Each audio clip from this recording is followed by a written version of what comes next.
school on Friday morning. That was actually really cool, really amazing. The kids reading that. We attended the Federated Farmers meeting at Mystery Creek, which was mostly about PC1, Plan Change 1, it is. And Minister Bishop and Minister Macleay were the speakers there. So mixing and mingling. Had a really cool night and got invited to the Ōtorohanga for the Matariki celebrations. It was really, really awesome occasion. They did up there. Kai really nicely and beautiful food. Nice wine. We went to a Head Start meeting in Tamarui. It was put on by the Ruapehu Federated Farmers. Just basically talking about amalgamation and different things. So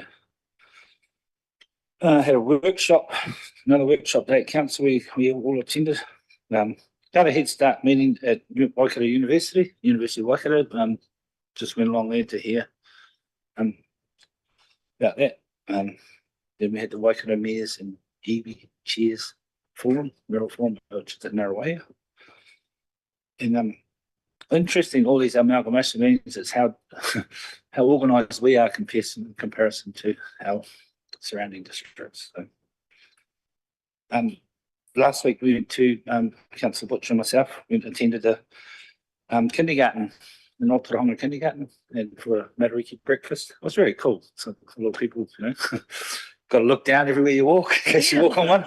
No, it was really awesome. So, and then we attended our Waikato Waters meeting, shareholders forum meeting on what was that, Thursday, Friday. Anyway. So yeah, that's pretty much what I've been up to since the last council meeting, among other things. But yeah, so take my, I guess, Jeffrey's got a question. Yeah, a very comprehensive report, Rodney. You've been very busy. No, I was just curious. The meeting ahead with Feds down in Ruapehu, what was their feeling about? The meeting was they had the mayor from Whanganui, and they also had the Ruapehu mayor and the Taupo mayor, and Mayor Waitama, John, and myself. So they're basically the Whanganui. The feedback from their mayor is pretty much they're going to do nothing. They think they're not ready to do anything on the Head Start. The feedback from it was the Ruapehu mayor is and talk about a federation model, so he's kind of and Taupo were just kind of there being but we seem to have direction from our councils. All the rest are still working out options, and given that was a week ago. But yeah, I think we definitely don't have the issues that some of them have got, to be fair. But I guess some of it's a bit more complicated than what we've got. So, but all of the meetings that I've been attended to, we seem to be, we've got a path, we know what we're doing, got a direction, and all the other councils are still deciding what direction to go in, really.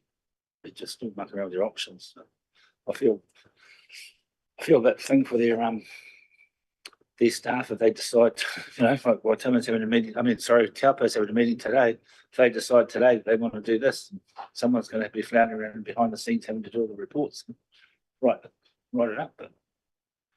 But yeah, they haven't got much time, have they? No. But there was no real clear direction coming out of the meeting. Federated Farmers basically, want to keep that rural voice. Yeah.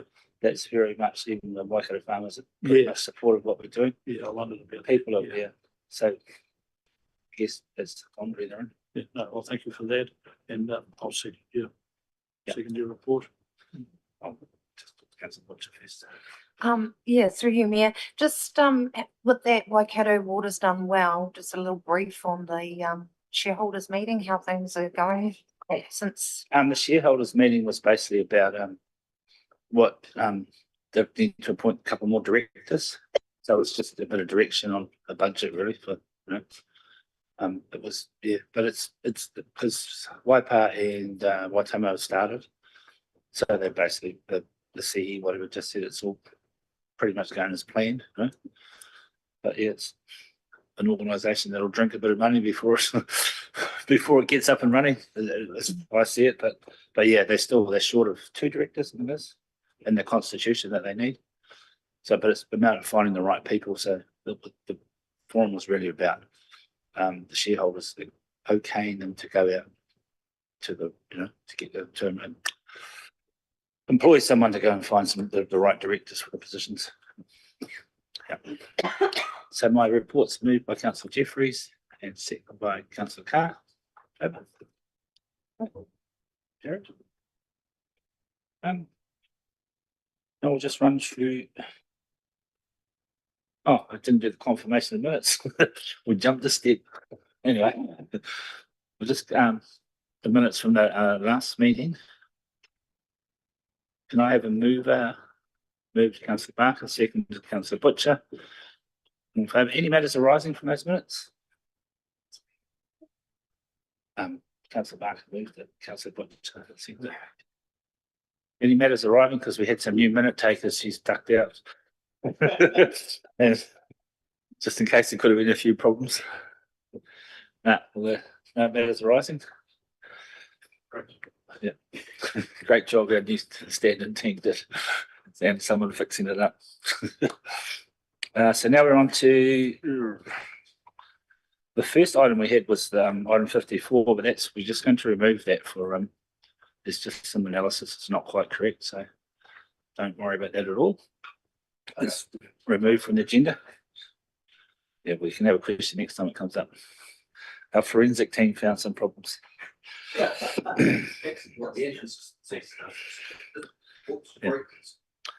That's right. So anyway, so we're moving on to the next item, which is Graham is presenting.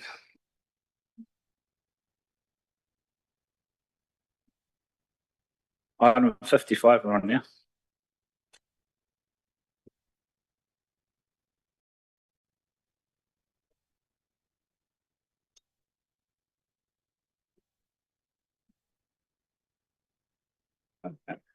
The pages. You Yeah, thanks, Mayor Rodney. So at this stage, council is required to start a representation review leading into the 2028 elections. This has been talked about through our Head Start proposals. It's likely that there's going to be some changes in legislation as a result of that, but until that happens, we're required to carry on with the process under the existing legislation. So when councils undertake a representation review, it's a very prescriptive timeline that's set out under the Local Electoral Act.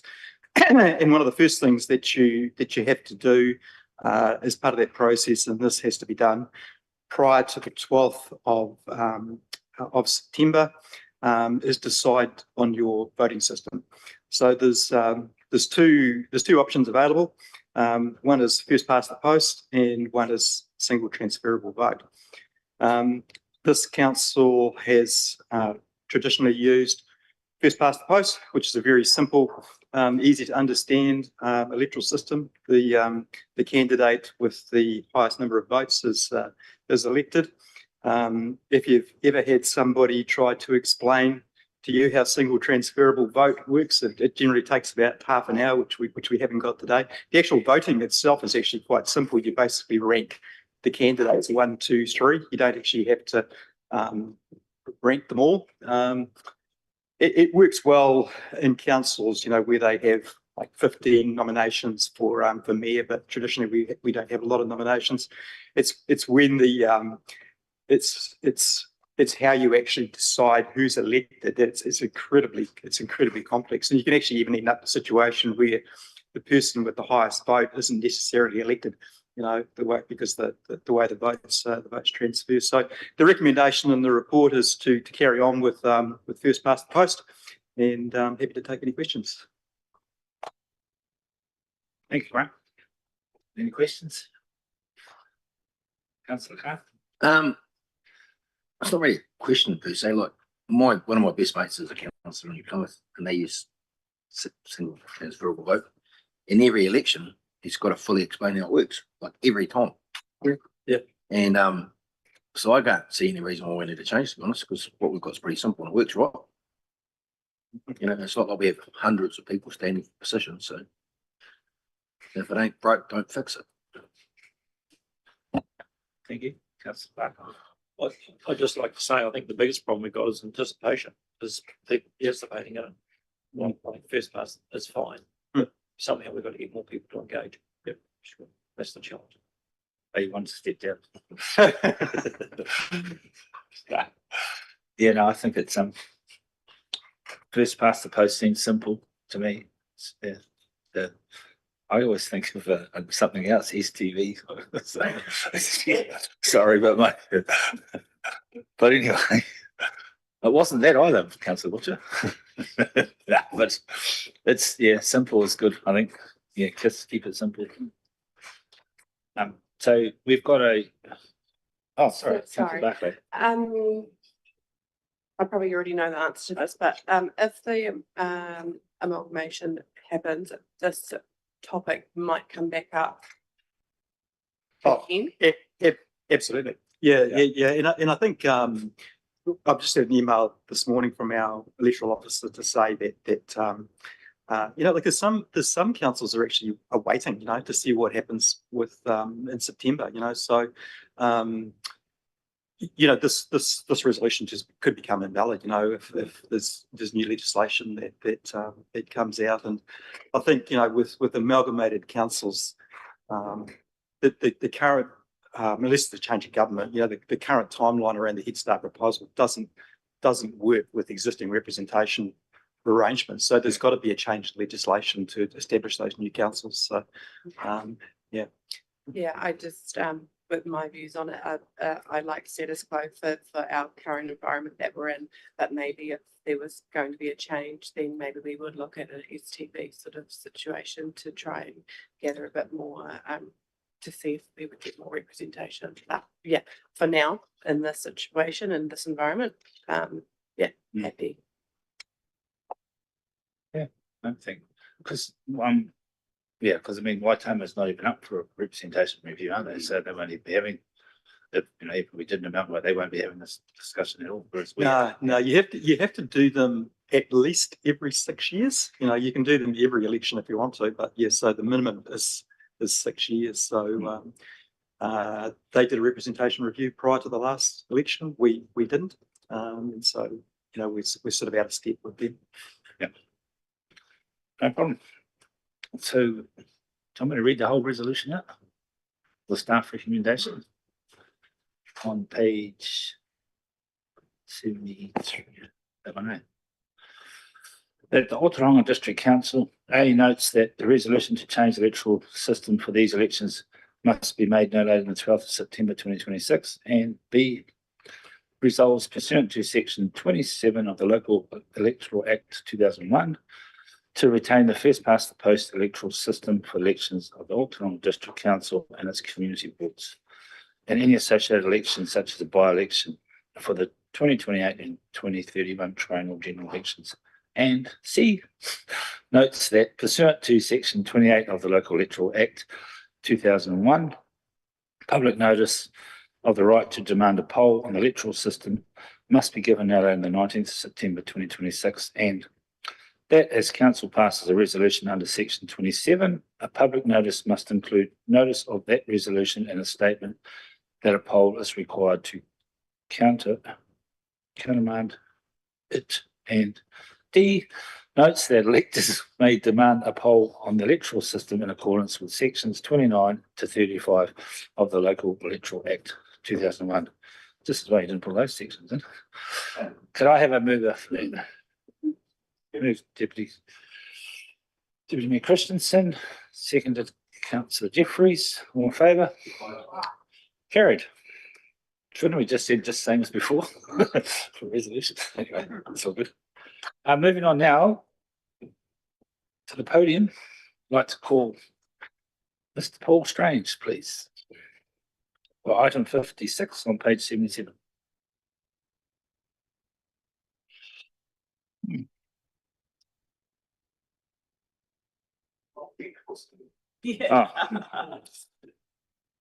and Mr. Tony Footfall.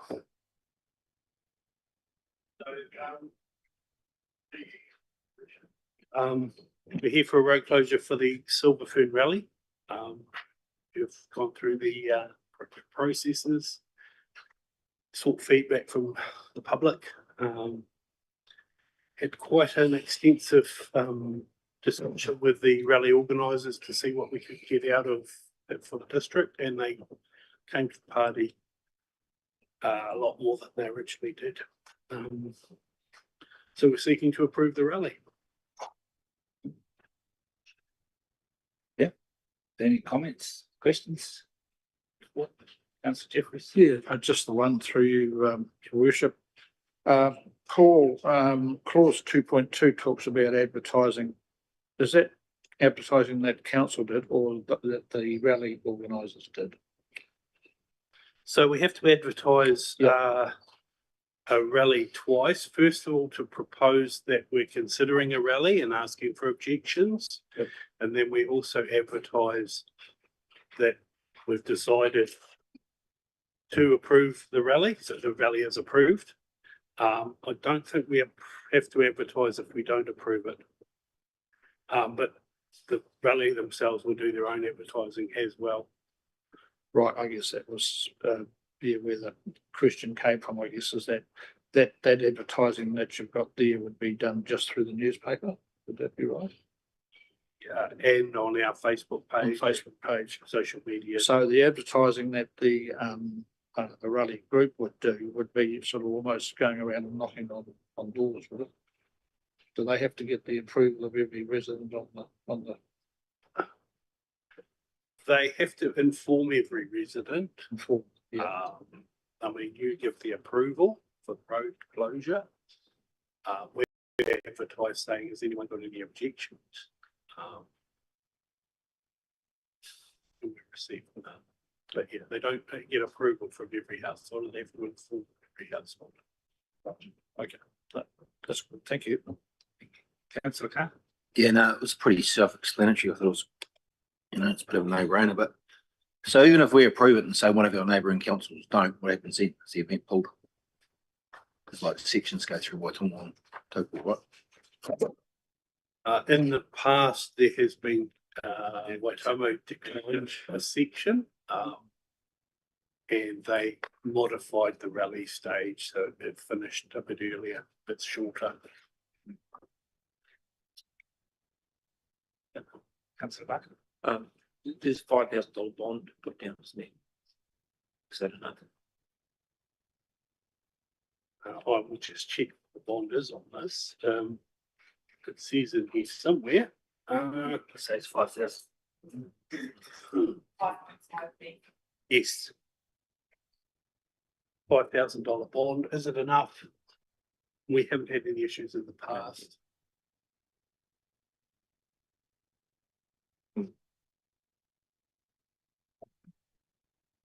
You got it. Ask a question. Oh, yeah, push the button. Right. I'm happy with it. Do I have to read this whole resolution? We'll take the resolution as read, the staff recommendation. I'm happy to move it. We got a second. Councillor Woodward, second. All in favour? Carried. We must quickly do the next one.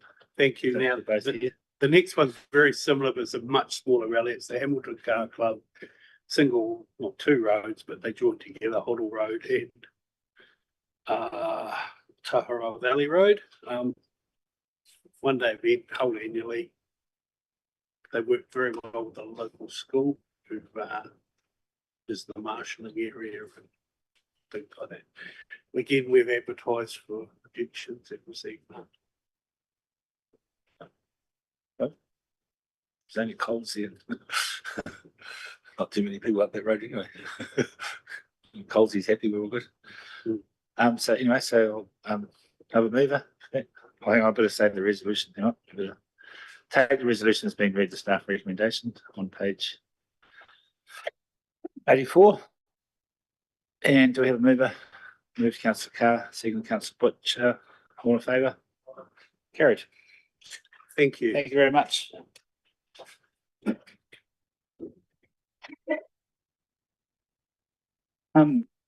We'd like to invite Fraser. Yes, and to his.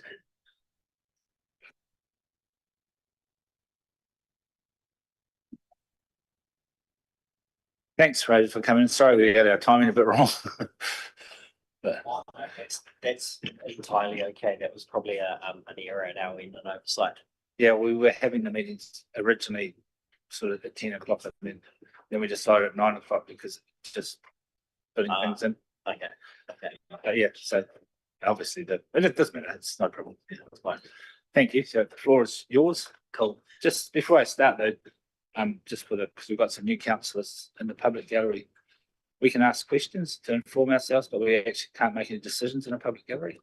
So just so you know that, but we will obviously take your comments in your way and have some decisions and come back to you. Thank you. Floor is yours.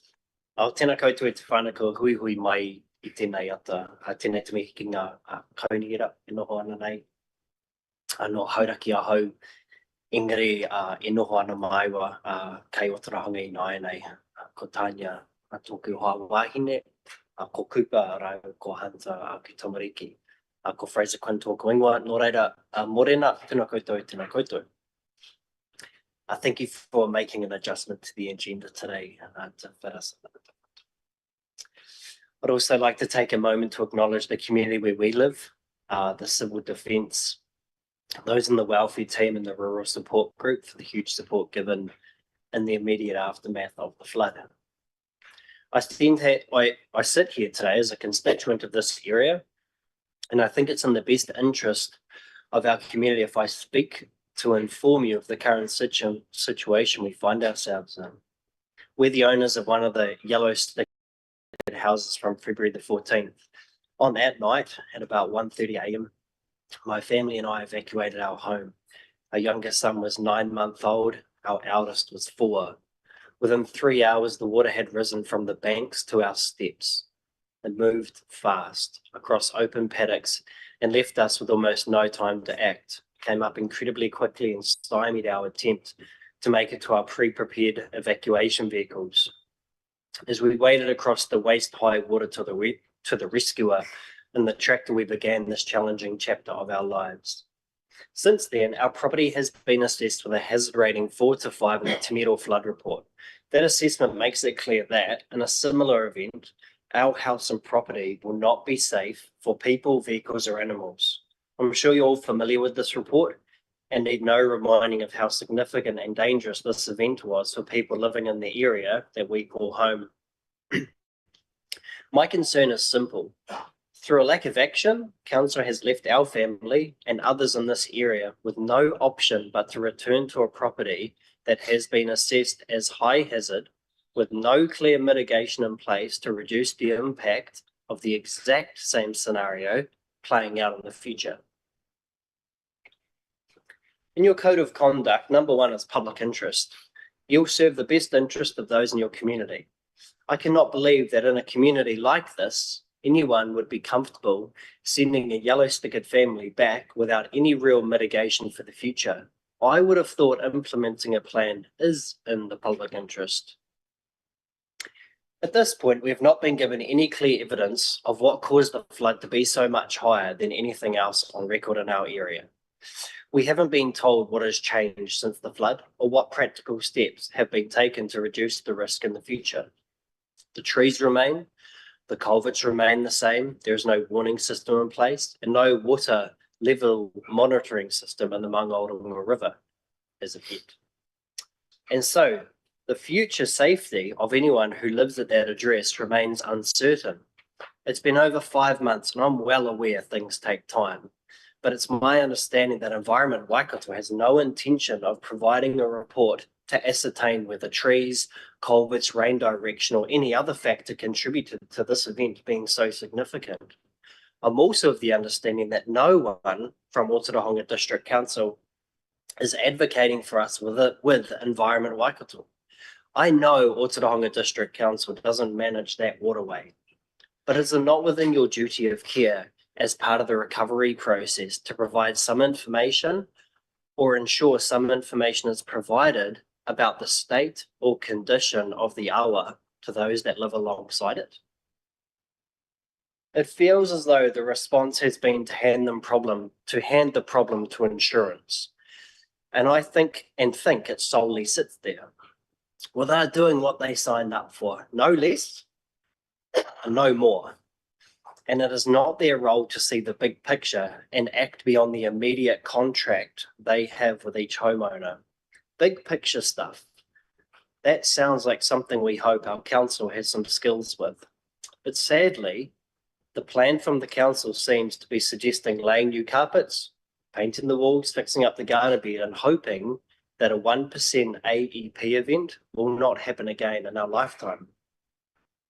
Hope is not a mitigation plan. And a 1% flood event doesn't mean we have 99 more years to forget about it. In our property, we certainly don't have 99 years. As the modelling states, our carpet will need replacing again within 10. It seems strange to commission modelling, learn of the potential severity in that area, and still not have any mitigating factors in place to reduce the risk to those that go to sleep in those houses at night. I empathise with the challenges elected members, Rodney, Tanya, and your team have no doubt worked through with this event. But for us, our work week doesn't stop. These are the cards we've been dealt now, and our challenges are far from over. I do believe you've had the opportunity to act differently, to reduce the danger and to prevent history from repeating itself so quickly. In fact, dare I talk about history? There's probably been some instances in the recent past that could have been warning signs for something larger to come. Unfortunately, your opportunity to act is passing, and the consequences now sit with the families who are forced, through minimal options, to return to those properties. There's an old saying, those who cannot remember the past are condemned to repeat it. In this case, the concern is not forgetting the past, but failing to act on what it has already shown us. This was a moment of leadership, a moment to do something genuinely positive, a moment to reduce risk, protect families, and show when Mother Nature exposes risk, the response is not to simply rebuild and move on as though nothing has happened. With 61% in recovery during March 2026, surely that was a clue that simply reinstating should not be the only option. In 2023, we chose to live here. We chose to invest in this community, volunteer at the toy library, join the squash club, support the markets. But that investment is not being matched by the council's responsibility to keep us safe. I'm asking this council to recognise that duty of care does not end when the flood water recedes. If people are being sent back to live in a high-risk place, there must be a real plan to protect them. A family has been returned to a high-hazard property where flood modelling shows evacuation may be required again, yet nothing is in place to meaningfully reduce the impact if it does happen again. Part of this process for us is acceptance. We accept that the council sought the right information at the right time and that it commissioned modelling to understand the hazard we faced. But having the data is not the same as acting on it. Right now, the council has not made it clear how that information will lead to any meaningful protection for people like us. Unlike many other natural events around the country, there was only a small percentage of the town that was severely affected. In our area, a spotlight was put on a small number of houses that are most vulnerable when it floods. At that point, there was an opportunity for leadership to stand up and say, we've been given some information here. Now, what are we going to do with it? How can we be most impactful for these families? How can we reduce the risk for the future? Now, I do hope upon the completion of the speech, somebody speaks up to tell me, dear Fraser, you've got it all wrong, mate. You've missed so much. The emails must be in your spam folder. And you tell me about the mitigation plans you have in place. You talk about the financial support available to possibly elevate properties, make adjustments to the waterway, or any other response that your stormwater expert, your roading manager, your housing development team all come up with as you investigate the flood event. So I don't leave here feeling it's over. I genuinely believe that people that stand for council are here to do good. But I am asking you to not forget. Don't pretend that new carpets are the solution. Don't pretend that this couldn't happen again on your watch, because the whānau in both the north and the east are certainly aware that history can repeat itself. So as you rewatch this video to double check the things that I've said and possibly the questions I asked of you, I ask you to remember February the 14th and the days that followed. And I know that and you know that we will continue to invest in this community with the hope that this council invests in our safety. And if you can invest and put safety first, maybe when this type of event happens again, we can all celebrate that when you had the chance to do something about it, you did. Nō reira, tēnei anō, kia koutou, kua whakarongo ki tēnei kōrero pono, kia ora rā. Thank you, Fraser. Thank you for that. Have we got any questions, Fraser? I think you've said it all. Well done. Yeah. Thank you very much. Thank you. Yeah, really good thoughts.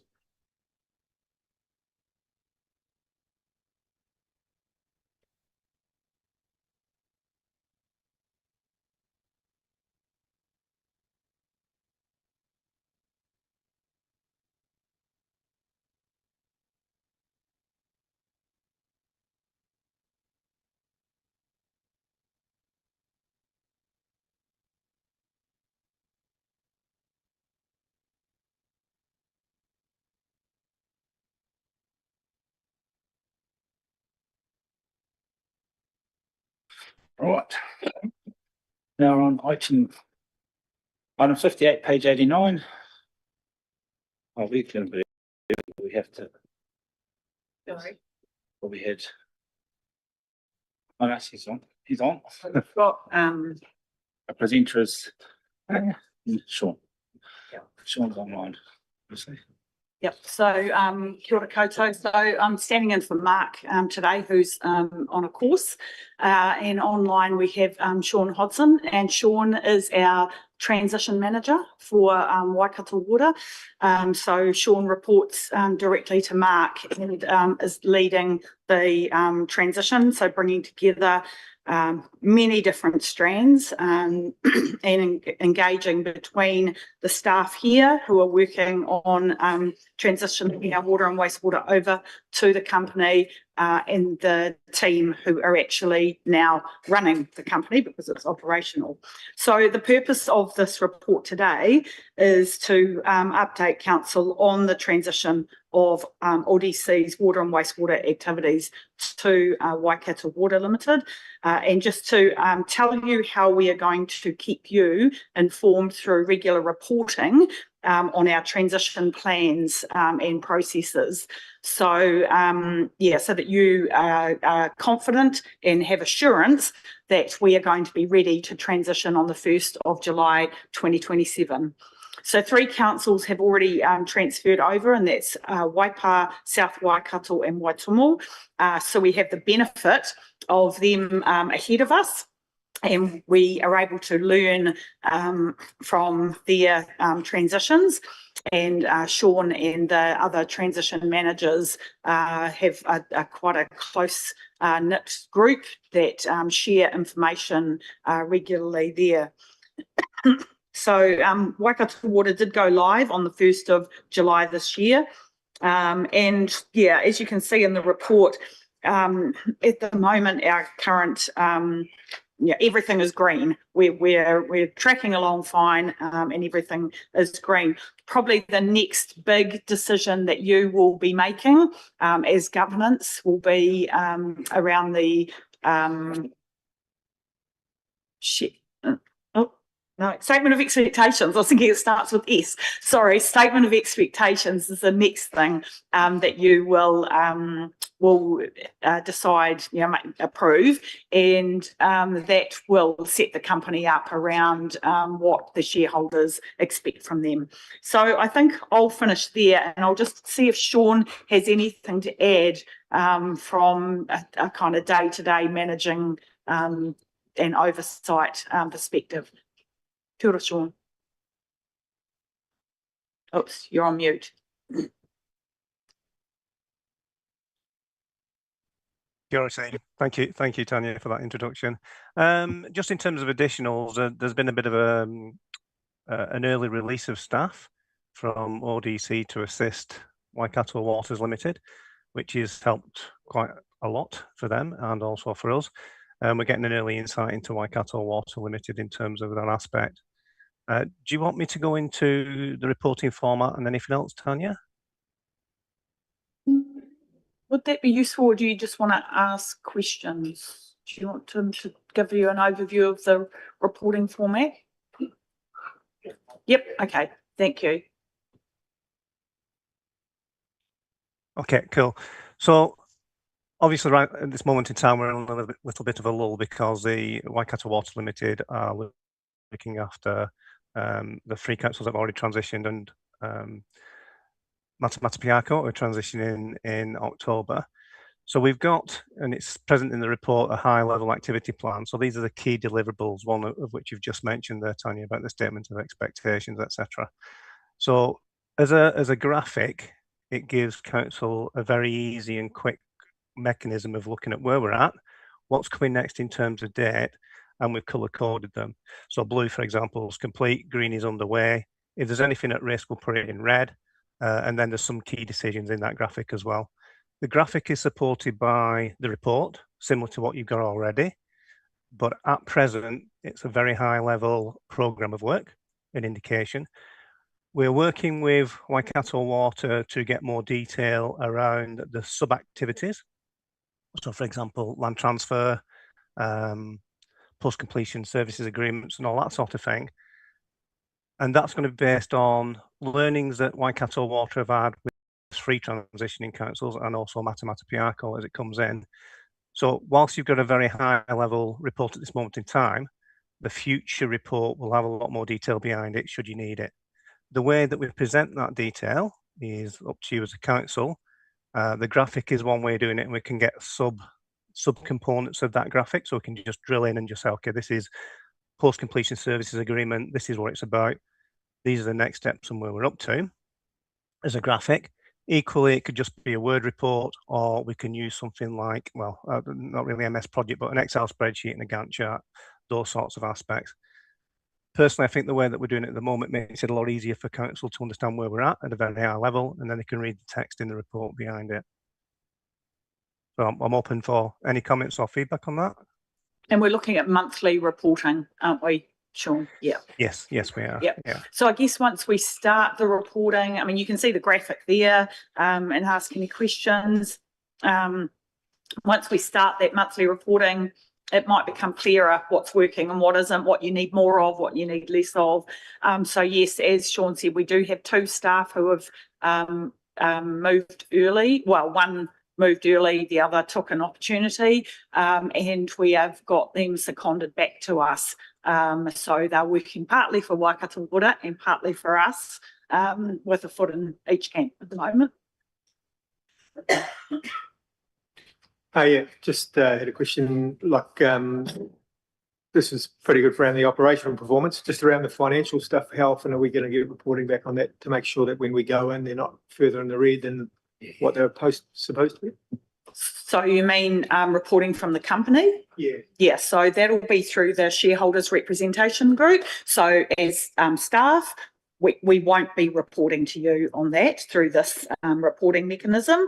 So that is where it's really important that we pay attention to the draft statement of expectations and make sure that it actually gives us the information and the reporting that we need from the company. Okay, and we can bring that to you through a different way. Just while we're transitioning, do we get tied into new laws? Because the Commerce Commission is going to keep it on Waikato Waters and Southern. Yeah. Yeah.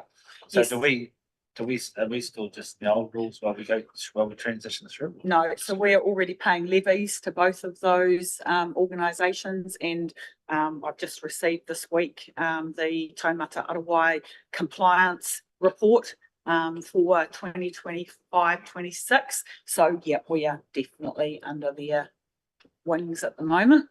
And I guess in terms of water charging, they will be paying far more attention to that as the companies set up or councils establish their business units in-house. So the separation of stormwater in our accounts and that sort of thing is part of that. Councillor Jeffries.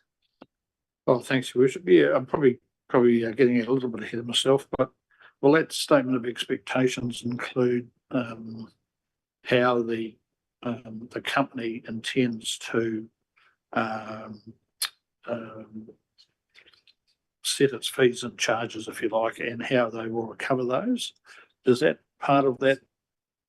It won't have that level of detail. It will have an expectation, should the councils all agree that that is what they want to do, an expectation around maybe timing for that, how you want to be involved, and you know, them to come back and present to you or give you that information. So it's not going to have the detailed formulas. That the statement of expectations is sitting at somewhere between 3 and 5 pages, so it's quite high level. I mean, it's got things in there like the company is expected to abide by all legislation relevant to it, rather than you will follow health and safety procedures for your staff. You will, you know, like it's more, we expect you to be compliant. I mean, it's a professional board, and they have, you know, there's liability if they get things wrong. So, yeah. Yeah, thanks, Tony. I guess where I was coming from there, I guess, is that at the moment we charge a water rate. So looking ahead, and it's probably an unfair question, but is the intention of the company to try and set a uniform basis on which it recovers its costs through a rate, or they're going to do it on a metered basis, or so is that something that comes up in the? Yes, so, no, so it won't be in this reporting. Yep. My understanding is that the company can't set a rate because they're not a council. Okay.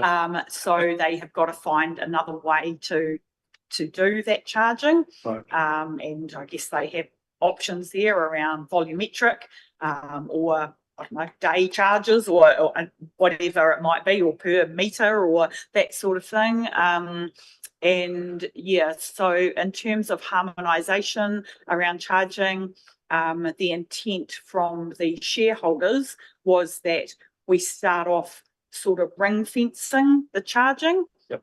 Because at the moment, those 3 councils that have transitioned over are still doing the billing. Okay. Waikato Water is not doing the billing and probably won't for another year. Right. Because they need to get it absolutely right. I mean, you know, Rodney and I were in the meeting last week where the chair of the board talked about that, and it's not something you want to get wrong and annoy people with. Yep, sure. Because who's going to get the phone calls? You. So, you know, they need to take that time to get it right. Yep. The other thing that councils are still taking control of is the customer interface. So billing and customer interface is still being done by those 3 councils, and Waikato Water are paying them for that service. Right. Yeah, it's quite complex, but that's kind of what's happening at the moment. Agency arrangement. Yeah, yeah.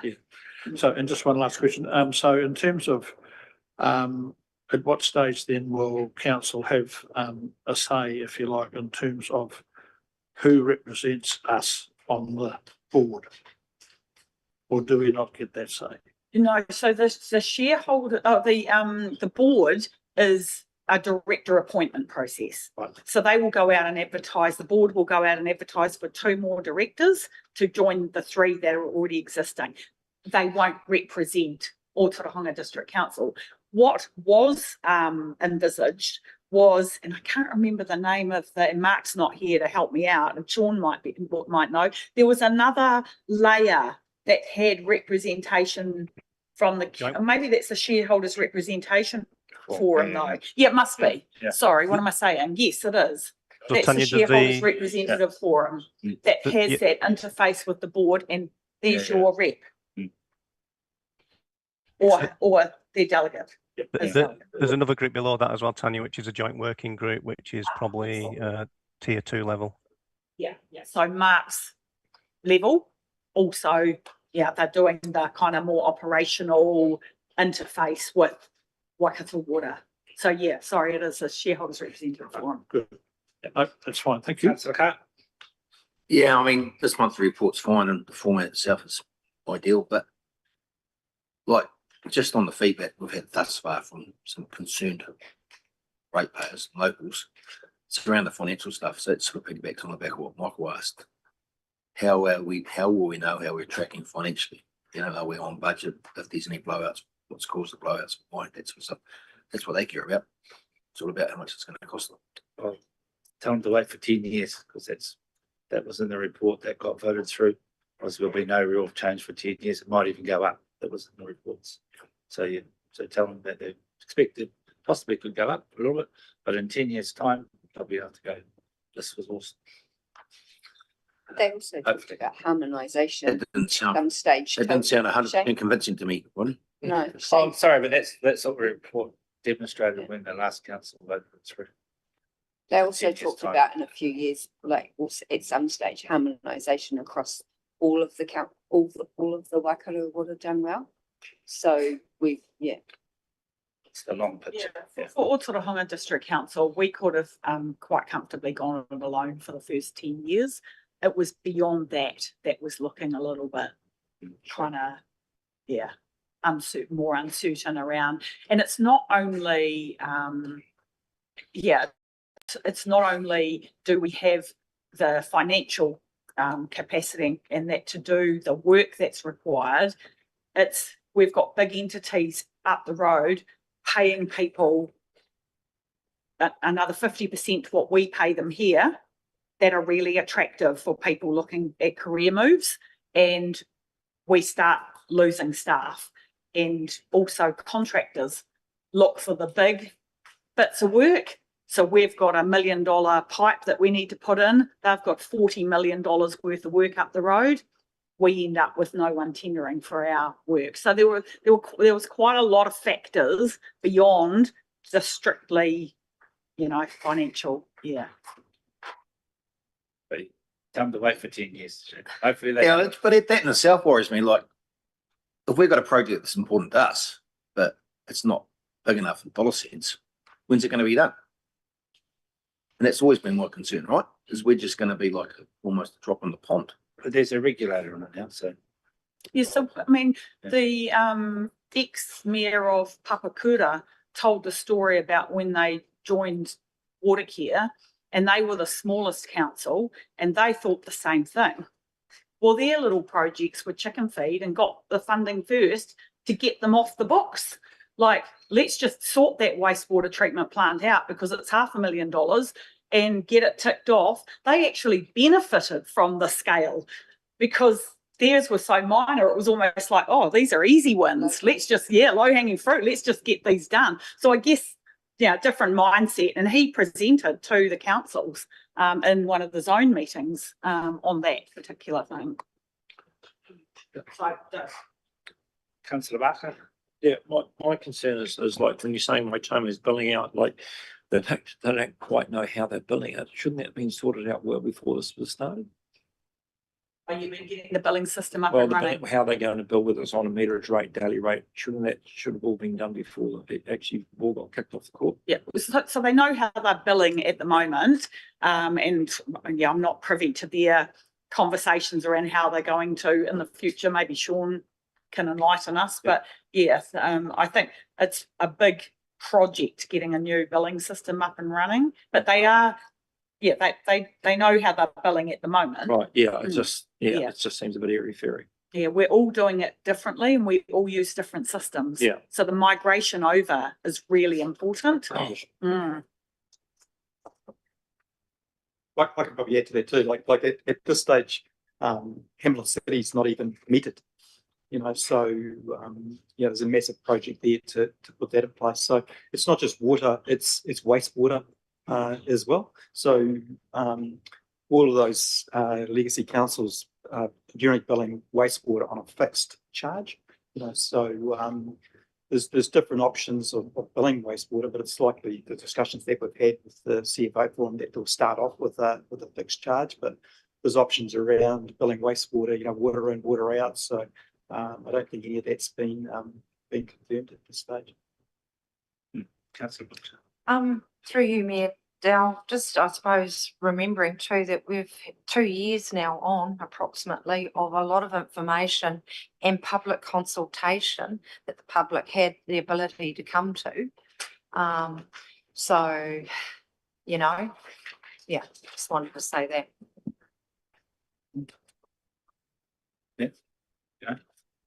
He is done. Taylor will be the mayor, she'll be going. No one will be asking questions about water because it'll be perfect. Sorry if I sound cynical. So we have a staff recommendation somewhere. Is that?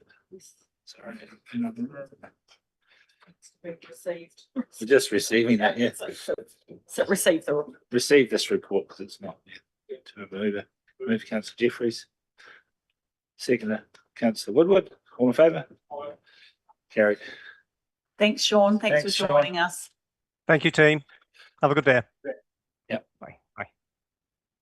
Next. We are 30 minutes ahead of time, and I've been told that Liz is walking in the door right now with Nikki. Yeah. That wasn't what I was told, but hey, never mind. We're waiting. Shall we just have a 5-minute break? Do a couple of star jumps and then we'll yeah.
Are we ready or Not yet. are we ready? Are you waiting for us? No. Oh. We'll wait till it goes on here and then.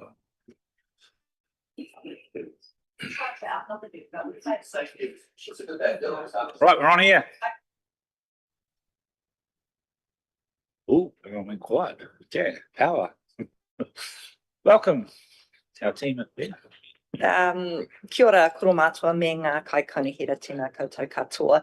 I have various colleagues with me today who hold the relationships with our service providers, as noted in the report. I have Nikki Dealey, Cheryl Reynolds, and I have Jared LaFleming, who is meant to be Jane Shaw, who is with sick little ones at home today. So when we get to the question part of this presentation or this item, I may be deferring left or right. So today's report brings together the annual accountability reports from a number of our organisations that council funds through the long-term plan and the annual plan. These partnerships are an important part of how we deliver on our community outcomes.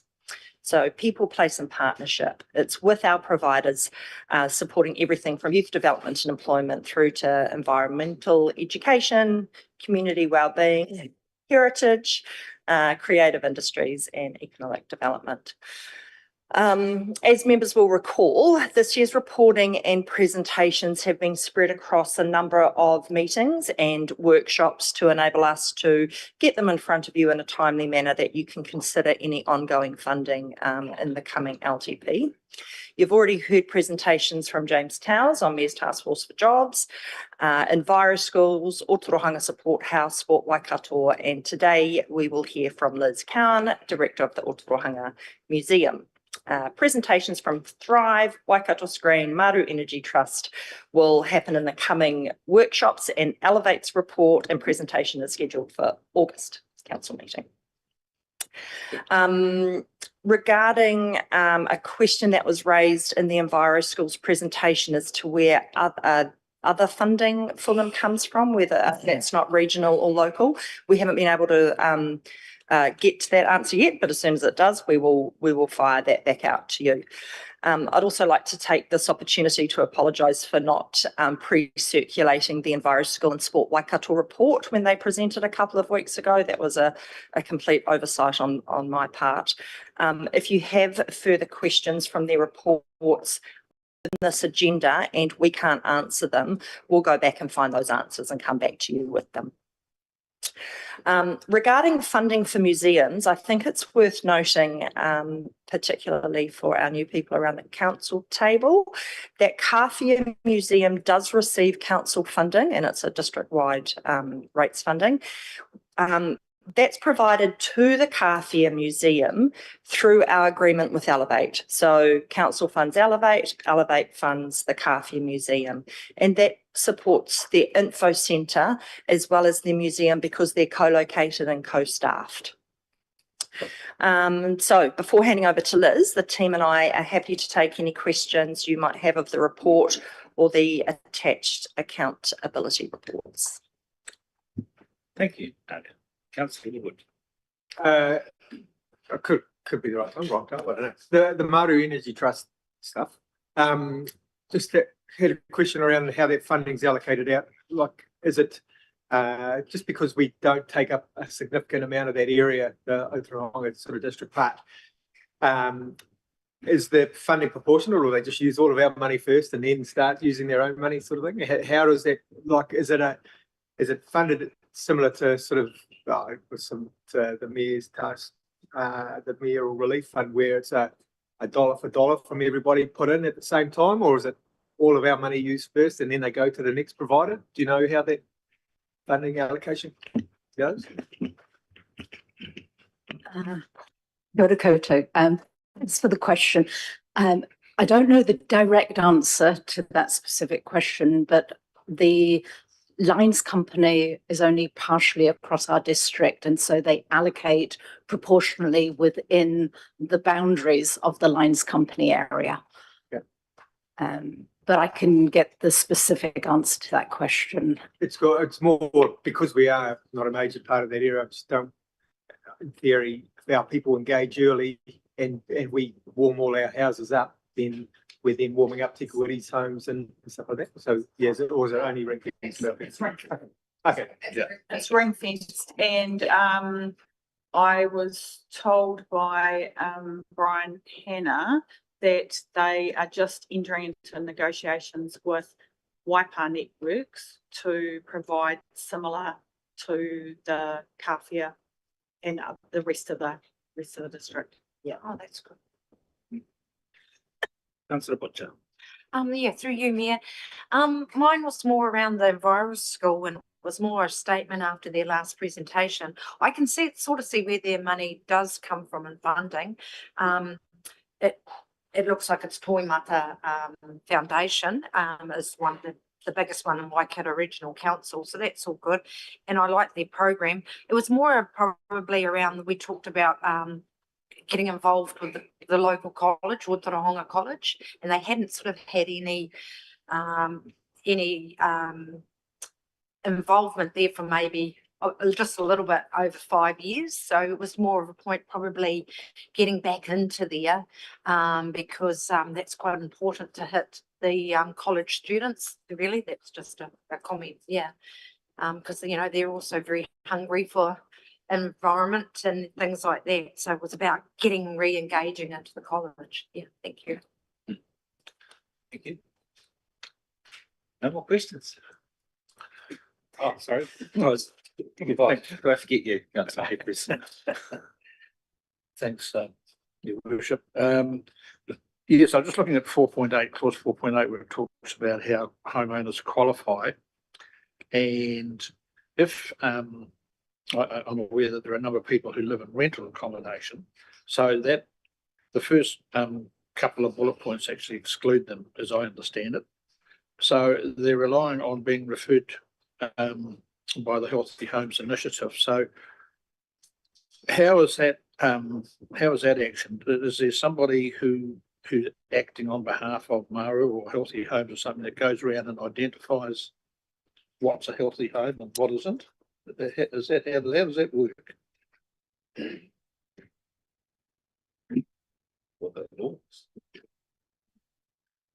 Kia ora, Councillor Jeffries. The Maru Energy lead spent a week in the past year at Oshawa, where she promoted the work of Maru Energy, and they have appointed a series of providers who assess the homes and determine the healthy nature of the home and the need for heat pumps and insulation, and make recommendations.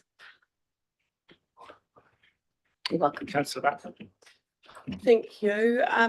Mine's a generic maybe statement, maybe a little bit of a question about all the reports. From what I've sort of seen, other than the Mayor's Task Force for Jobs report, that the providers seem to set their own success measures, or you know, they've got goals that they set within their own projects to deliver on. At what point does council say or look into it and just, you know, like, why aren't we involved in those measures of success, and at what point can we get involved in that? Yeah. Thank you, Councillor. That's a great question. I guess it's very dependent on which of these service providers that we're talking to. So, for example, Maru Energy Trust, they came to us with a proposal which we accepted through, I think it was an annual plan or a long-term plan previous. And so that's what it's based on. And it's not so much a target, it's this much money. And they just try and get as much out of that dollar as they can, because you could imagine that some homes need more investment than other homes, a little bit like MTFJ, you know, you invest more when it's needed. In other areas, let's say, for example, the Kawhia Museum, when that came to council through the annual plan, it was agreed to fund them to support their, I think it was an annual plan previous. And so that's what it's based on. And it's not so much a target, it's this much money. And they just try and get as much out of that dollar as they can, because you could imagine that some homes need more investment than other homes, a little bit like MTFJ, you know, you invest more when it's needed. In other areas, let's say, for example, the Kawhia Museum, when that came to council through the annual plan, it was agreed to fund them staff and opening hours, and so that was discussed as part of that with elected members. If we think about Elevate, and I appreciate you don't have that one in front of you now, that's a little bit of a different situation. So they do set a lot of what they want to deliver, and we ask for some things as well. So it does vary across the different service providers. If there's one in particular you want me to talk to, I can do that. If as a elected member group through the long-term plan and considering who we might fund in the next LTP, if there are some more specific outcomes or key measures, that's definitely something that we can talk to in those workshops and incorporate into any further agreements going forward. Thank you. Yeah, I just have noticed that there might be some crossing of services going on as well. So, and again, in LTP conversations, those nitty gritty things can come out. Yeah, thanks. Thank you. Deputy Mayor Chris. Okay, I just got a couple of questions on the Sports Waikato report. On page 151, it says that the park continues to evolve through collaboration and mentions the Pony Club. And it sort of implies that the Pony Club is interested in the Rural Park Equestrian Centre, and they actually have no interest in moving there whatsoever. So I actually think that report needs to be clarify that, because the Pony Club's not happy that they're getting included in conversations that they're interested in moving there. And then on the next page, 152, I was just wondering, out of the workshop that they ran with staff on play, active recreation, what sort of things came out of that workshop that like what can we see delivered or expected to be delivered in the next 12 months? Is that like the hopscotch thing that we're looking at, or is there other things with our parks and reserves, because it mentions our parks and reserves in there too? So I'm just wondering. Yeah. Thanks, councillor. Can I just confirm which page you're looking at for the workshop? 152. I think it's 152. I'll double check. The bottom boxes contribute to council conversations about. Yeah, about staff, held with staff is there, yeah, about planning for parks and reserves. I'm just wondering what came out of that workshop. I guess when they say council staff, are they meaning Ōtorohanga District Council staff, or are they meaning general council staff and maybe we attended and maybe we didn't? Does anyone know? I just wondered. Yeah, no, good, yeah. And if it is, then if it is generic, it needs to actually say that, because it's implying that they're working with our staff to enhance our parks and reserves. Thank you for that question, councillor. What we'll do is we'll actually go back to Robbie and we'll find that information and confirm it. We have had conversations, many conversations about, as you know, because she's based in our offices, regarding those play activities. So what we'll do is we'll just confirm that. So even from those conversations, is there anything in the pipeline for the next 12 months? Because I mean, yes, so say hooey, no dooey, but you know, as we have had some things that have fallen out of that, as you can imagine. A lot of these kind of projects are quite organic, and they start somewhere and then they grow and they build and then they become cross-departmental and all that kind of thing. So in terms of the play workshops, they do have Play on the Way, which is a program and an approach that they facilitate in different councils. And one of those is the hopscotch in the pavements, which has come to me, and we presented it to the community board, which has had approval for development. So we've gone to one of our via the roading team to develop that project further. So it is in the pipeline. We have identified some pavements and spaces And that's just come through, so we'll develop that further and get back to you. Awesome, thank you. Thank you. Councillor Butcher. Just in regards to Thrive, and they, page 122, they state that unfortunately their Empower program is ceased at the moment because their facilitator there and that program is now working full-time at the college. So where are we with that? Are they looking to establish it again, or are they confident that the person that's gone to the college is doing that sort of program there, and so they don't need that program anymore? Or Thank you, Councillor Butcher. I believe that was their staff member Jenny. And she has gone to work full-time at the college. They're in the middle of figuring that out. There's a lot of kind of moving parts in the community at the moment regarding that area of work. The service that we are, the funding that council has targeted towards this provider, it is not actually tied to any particular job role or staff role. So even though that aspect of their work has paused for the moment and may morph into something else, we are actually providing funding for their services as a whole. So they're still providing their rock climbing and after school services. They're still going out to the schools and providing the wellbeing and support services for those primary schools that feed into our local schools. So I'm sure they'll keep us posted, and I do work quite closely with Peter and the team there regarding their organisational development. So it's a bit of a watch this space. Yeah. Thank you. Councillor Jeffries. Thanks, Your Worship. It's just a point of clarification, if I could. For the Ōtorohanga Museum, clause 4.35 on page 99, it talks about ODC committing $58,000 a year towards staff wages and so on. Can you just clarify for me, when the museum first approached us, we granted an amount of, was it 30? It was $29,010. I think it was Close, very close. random, which was hard Right. because it arrived at council halfway through the financial year. That's right. So it's for 6 months. Yeah, I just wanted to clarify. So, so was that for a given period of time, or is this 58,000 now locked in going forward? No, it's not.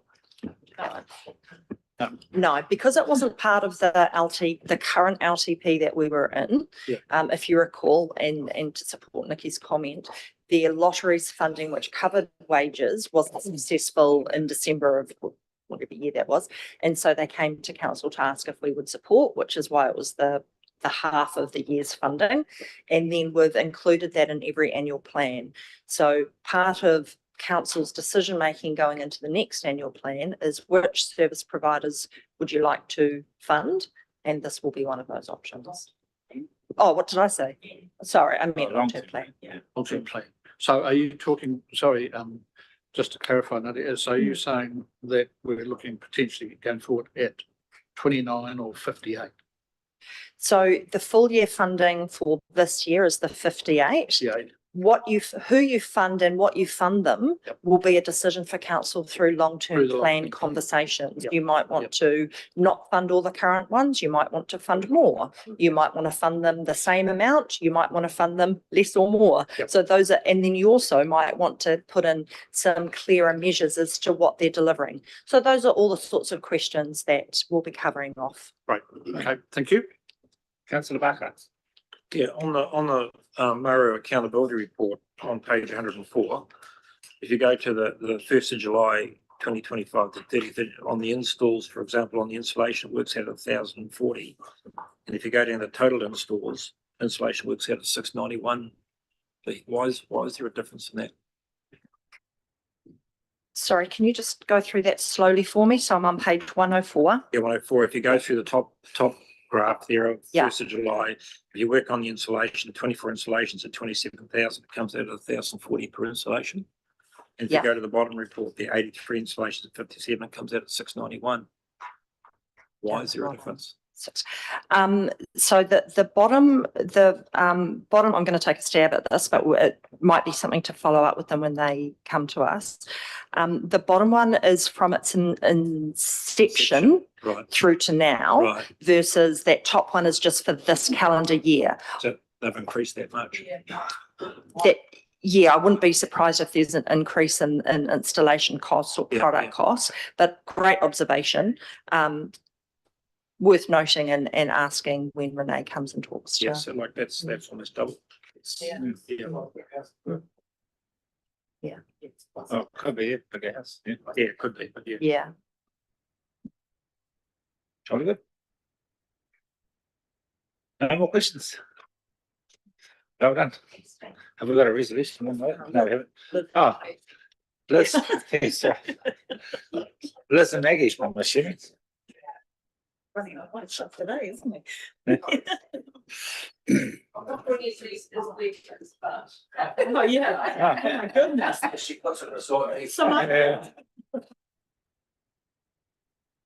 It's referred to in the report, one of the most significant pieces of research we've had done is identifying some extraordinary target. This is probably 400 years old. This is 2 weeks old. North Africa. 6 years old. All found.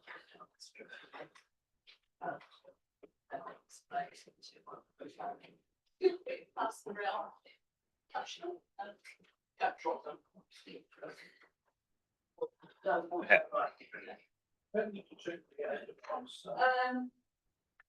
Because we had William Puke, ethnographer, ex-Te Papa and Auckland Museum, who looked at the style, the carving methods, etc., aided by Dr. Oliver McLeod, who's a leading geologist and volcanologist who examined the stone types. And the fascinating thing is that those 3 are actually made of pakohi, aka argillite, which comes from D'Urville Island, which shows how widely Maori traded precious stones, and those are extremely precious. But I've actually mapped all the locations where they were found, and it's fascinating. As well as the report I've given you, I'll just add a few little updates. Currently, our Facebook followers are 3,467. And despite all my reservations about social media, it has been an amazing way of reaching our community. And we saw this when we had the flood, where one panic-stricken Facebook post brought the community out in force. Amazing. I've been following up with the LEOTC, the Learning Experience Outside the Classroom program, which is held by Waitomo Discovery Centre.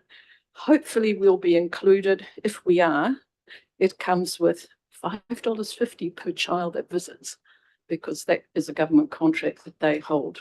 So that could be a little bit of extra income. We have just been granted the COGS funding, Community Organisation Grant Scheme. That's pretty much the only thing left from central government. That's just for operational things, basics, you know, power, electricity, office supplies. I asked Rebecca to work out, we've held at least 25 sessions using the museum facilities, you know, for community workshops, especially children, adults workshops, because I'm really keen to see our buildings being used rather than going off and building something else. Why don't we use and treasure what we've got? So that's working beautifully. I have also been liaising with some other museums because I've been finding that we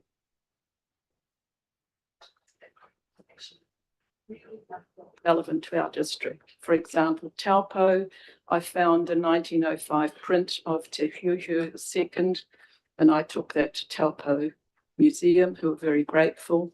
I found a series of glass print negatives, which are the Waikino Goldfield batteries, and Waihi Museum are thrilled to get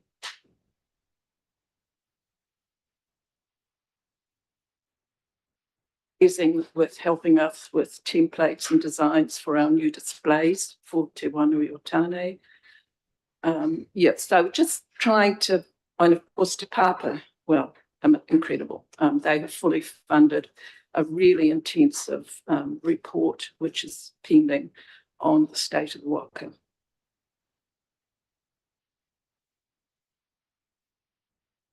Is amazing. I've also just did a quick tot up of the funds that we have raised independently of what you've given us in the last 2.5 years. And it actually comes out to $182,702.15, all of which is being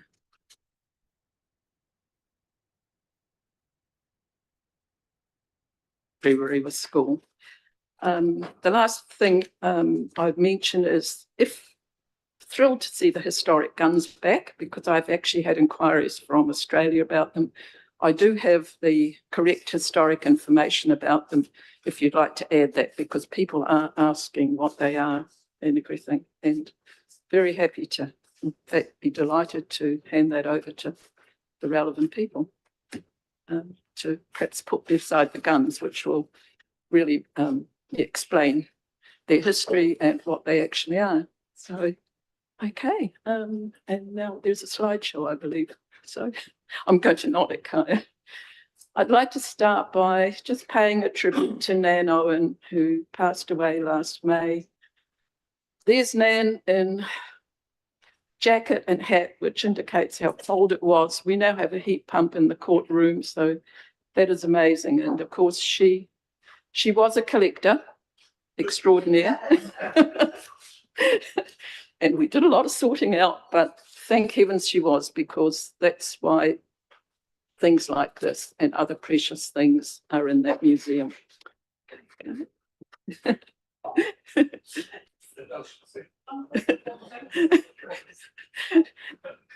Yeah, that's sorry, next one, Kaya, sorry.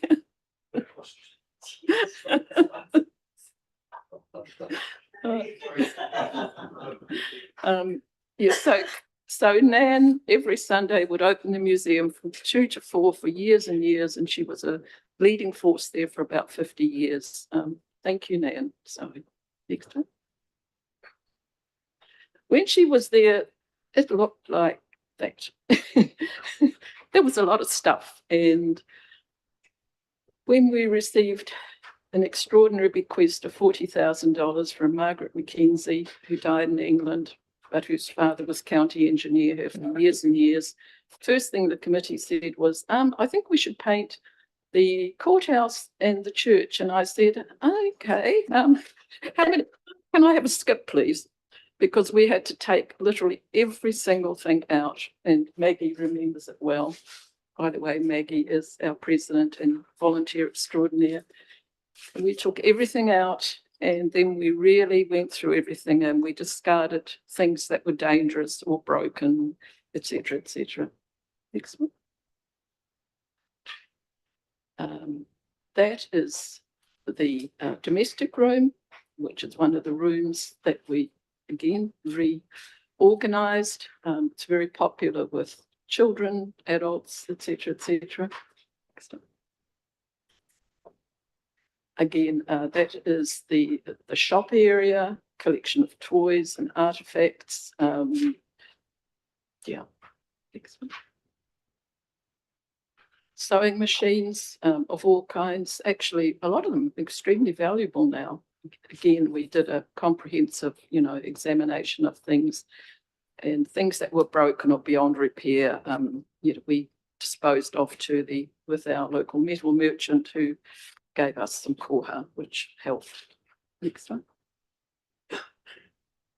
This is our Anzac room. We inherited a large collection of Anzac memorabilia from the RSA, and the challenge was to fit it into one small room. And thanks to my extraordinary co-worker, Rebecca Napo, our creative coordinator. She's absolutely amazing with publishing, and of course she's an artist herself, and she's also a builder of furniture, and yeah, we have an amazing partnership. It's fantastic. Next one, please. That is our lockup, the oldest existing building in Ōtorohanga. Sound as anything. That's Charlie, our prisoner. And it's one of the places we're trying to make the museum as child friendly as possible. So they love this. They can lock each other in. We've got wanted posters, and they can also find the knitted mice and hide them again. But just again, one of the lovely things about the museum is that entry is free, and actually it's not a bad business model, because I've talked to other museums who charge, and they find that when they actually stop charging, they probably get as much or more in koha. So we're very grateful for any koha, but also it means that it's available to people who can't otherwise afford it. This is the church, which is looking very bare in that photo. Again, we've just had that carpeted, thanks to a very generous donation from an ex-resident who wishes to remain anonymous.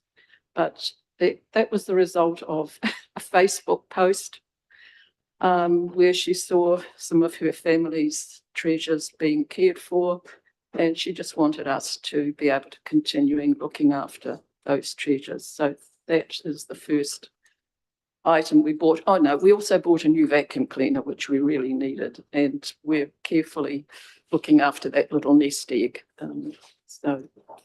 Next one, please. Again, one of our displays, the kuia with the traditional moko. When I did a bit of research, I discovered these wonderful portraits of Ngāti Maniapoto kuia. With the agreement of Tom Roa, our kaumātua, we're making that Te Wanui or Tāne area a dedicated Maniapoto space. You know, that's the story of this area. I've had offers of artifacts from the East Cape or East Coast and said, look, you go to your people. And all of these items, these toki that I've brought in, have been found here. Yeah. Next one, please. This is a display that I thought was worth making. I went to the National Museum and had to buy high-res copies of some, but actually I discovered that these are probably the very first photos ever taken in Ōtorohanga. They were taken in 1885 by Alfred Burton, a professional photographer who hightailed it up here from Dunedin, and he wanted to photograph the Maori at home once the King Country was opened in 1885. And he took these, some of the photos are quite famous and are seen all over the place, but I started to look through his diary and realized he'd done a sequence, and he actually took individual portraits of Rewi Maniapoto, Tainui, the next one is Te Haere, Wetari. Anyway, you can come to the museum and read about it, but those were taken at Haere pretty much where the dental surgery is. And that's actually a really important historic site where the first native court, which divided the land in the Te Rohi Pōtai, was held in 1886. So we've got a very historic site there, and there is a sacred rock there that has got a pixie on it, which is a bit unfortunate. Never mind. Next one. Again, that is one of our significant answers. And the next one, Karen. Those are just 109 and 111 are the other two that I've shown you there, but this is just about 120, which we've now had identified and which we will display. Some of them were in boxes in the tool shed, and what Rebecca and I are going to do is we're going to make sure that we don't have any sitting in storage. we're creating a set of drawers which you can also slide out, covered with acrylic, so that nothing is hidden. You can take them out and I'll provide the necessary labels, plus an explanatory book of the whole research beside it. Next one, please. Number 117 there is really amazing. Again, it was identified by Wurumu as a toki po tangata, which was actually a ceremonial adze greenstone, which would have belonged to a paramount chief, found corner of Mangatutu and Maihihi roads. So that's fascinating. 118 is a greenstone adze found at the end of Peacock Road. 119 is a fairly modern piece which was gifted to Darcy Lupton's mother by Maruhia Kupe, who was one of the kuia out at Onakiwi. Next one, Carla. That is really significant. It is a kete with kiwi feathers. It actually belonged to Sir William Fox, who died in 1893. And how it got here, I went down a few rabbit holes, but he gave his entire estate to his goddaughter, and his goddaughter's granddaughter was one Barbara McPhee, who gave that to the museum. So that is 100 and whatever, 93. Well, he died in 1893. It was given to him. And I saw a similar one selling online for $14,000. So that will have a very special plinth in our alarm building. Next one. That's an example of a beautiful pew that was donated by the late Ray Jones. Again, we've been really fortunate. Rangi Te Kanua, who is she's a world leading expert in conservation of textiles, and in particular Maori textiles. And I've been able to give her one pew which is quite damaged, and she will restore it. So we've got a small collection of those, and we're going to make sure that they are in specially constructed drawers, because these things are fragile. But Rangi she is the one to advise us. So we're incredibly fortunate. Next one, please. We had the Harrodsville exhibition. Rebecca produced a little commemorative book, and we had some wonderful reminiscences and memories, and asked people to sign the book. What was especially nice about the 7 Sharp program was that Barry Marks was able to be interviewed and actually gave the background and the real facts of the whole story. So yeah, next one, please. Same thing. Next one, Carla. And then we had the flood, Friday, February the 13th. Yeah. Next one. That's how it looked. Yeah. And that was a photo sent to me by Murray Lowenthal, who was getting a bit alarmed and said, I think it's going to flood, Liz. We were incredibly fortunate. Of all the buildings to flood, dare I say it, Te Wanui o Tāne probably was the best, because it's got a concrete floor. You can see the church was just above the flood line, and also our other buildings, because that would have been, water into those buildings. The courthouse is basically all made of kauri. The church, 1909, the courthouse, 1913. I shudder to think how we would have dealt with that, but this is manageable. Next one, please, Carl.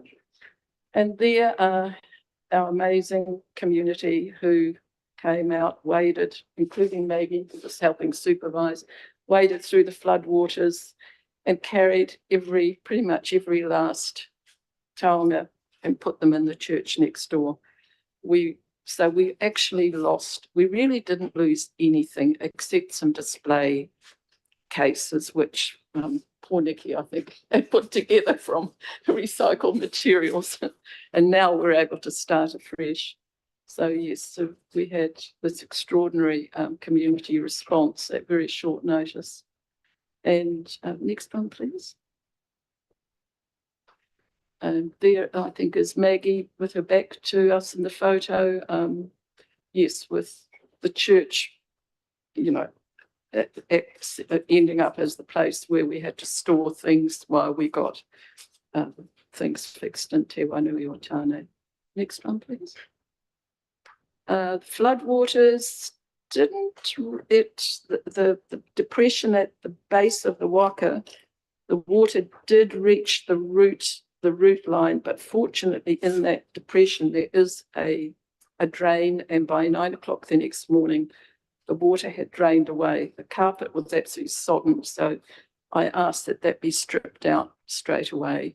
And then we had, you know, Jared, I liaised with Jared, and it was, thank you so much. And we had these chaps from Chemdry Waikato come in. They did an extraordinary job, took out that massive carpet, and then spent about 10 days just putting in the dryers. We had to be careful because too fast drying and you get splitting of the waka, too slow. So they were great. Here was Nick Rattray taking off the wall paneling because, of course, the water had come up and infiltrated the insulation, etc. So we've effectively, thanks to council and the insurance, we've removed the carpet totally. The floor's been ground and sealed with a very high, you know, it's very, very strong sealant, which I think will be better in the long run. And we have, if you go to the next one, we have new paneling and repainting. So at the moment, we're sort of at this stage, although at the moment, we've got a lot of furniture that is just about ready to go. Rebecca's been having to deal with slow drying in this climate with polyurethane, but thanks to $12,000 granted by the Charitable Trust and Lions Club, we are able to manufacture purpose-made display cases. We're putting everything on casters so we can move them around, and we'll be able to display things to, well, you know, the best possible standards. Next one, please.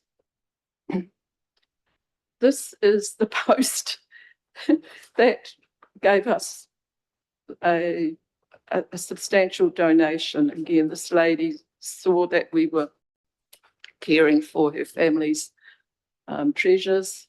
Also, it'll be featured in our upcoming wedding exhibition. It's from 1881. And again, one of the treasures you find. So we've now put it into acid-free paper, into an acid-free box called a coffin box, and it's hopefully will last for another 100 years or so. But it's, you know, it's amazing what actually has survived and what we have found. Another thing we found, an incredibly fragile handwritten map of the Ōtorohanga cemetery from 1903 to 1961.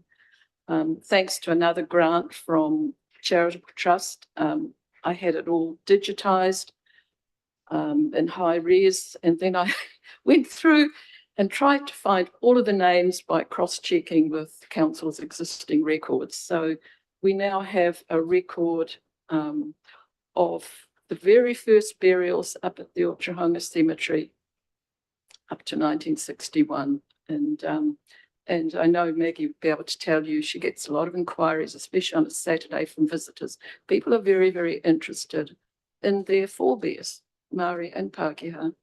Next one, please. So we've, again, Rebecca is wonderful with her ability on Canva and the desktop publishing. And we've just also produced a little explanatory booklet of some of the interesting obituaries and people who are buried there. The man at the top right was George Thomas Wilkinson, native land court judge. His wife, Hariata, who was a highborn Maori lady.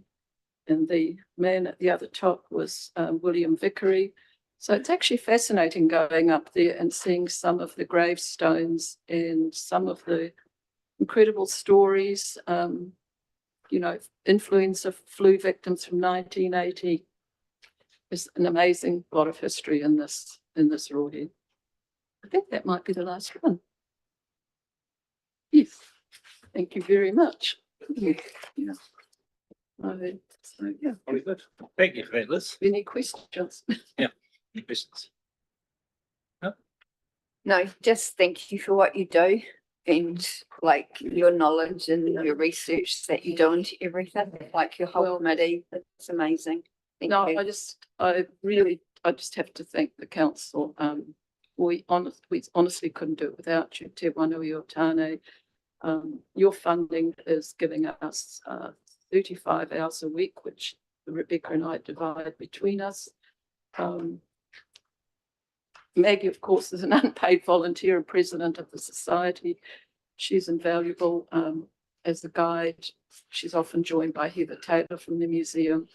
And what people absolutely love, and people like Maggie do so beautifully, is actually show people around. And so we're getting, the community support is incredible. And we saw it totally when with the flooding.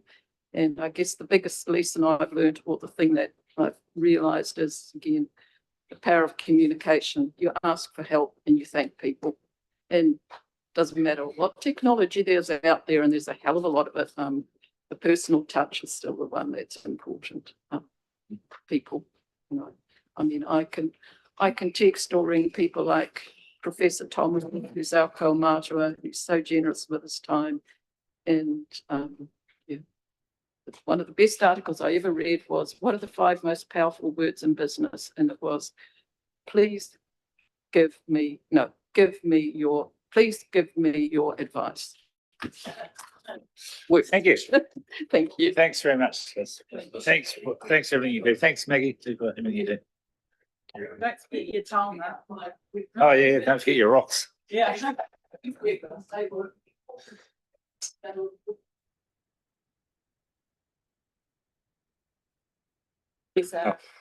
Resolution somewhere. Whole lot. Yeah. Oh yeah, we go right back to the. This is going to take forever. And what page is it? It's on page. It doesn't matter. 94. Doesn't matter. I've got to scroll because there's no page thing. Well, haven't you got this little thing on the side that takes you to the? Yeah. I'll move you, just move the mouse thing on the side, the little line, black line up. Yeah. Fast. Yeah, what's your number? Yeah. Yeah. Don't know why. So we have a little resolution here somewhere. What's it called? I don't know.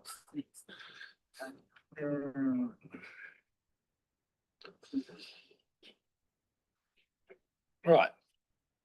So staff recommendation is that the Ōtorohanga District Council receive the report, service providers 12-month reports for 2025 to 2026, and accompanying reports from A, Modern Energy Trust, B, Waikato Screen, C, Enviro Schools, D, Thrive Youth Trust, E, Ōtorohanga Support House Whare Awhenua, F, Ōtorohanga Historical Society, and G, Sport Waikato. Do we have a mover?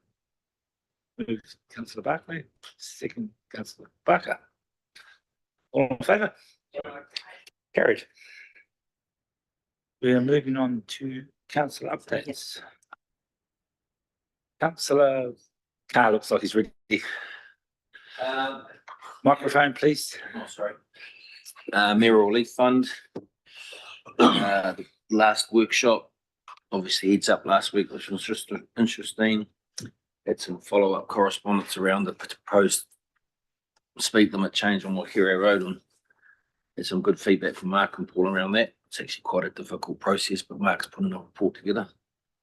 Obviously got some flack around the playground from lots of concern with ratepayers, but that's been dealt with as well. And also I wanted an update on logo, and Rodney was very forthcoming with that. On the logo. Because people were asking me about that too, but Rodney was very forthcoming, which was great. Thank you. It's me. Thank you. Councillor Jeffries. Thanks, Worship. Pardon me. Yeah, 9th of July, we had the LGNZ Head Start. It was a Zoom meeting. And then 14th of July, workshops here. Attended the Careers Expo in Kawhia on the 17th of July. Yep. And I think, was that the weekend that you were at with you and Michelle? Anyway, just wanted to acknowledge and say thank you, Rodney, for putting in your appearances at Kawhia. Yeah, they've been very noticeable. We could hear Zeb as you left town, about a kilometre away.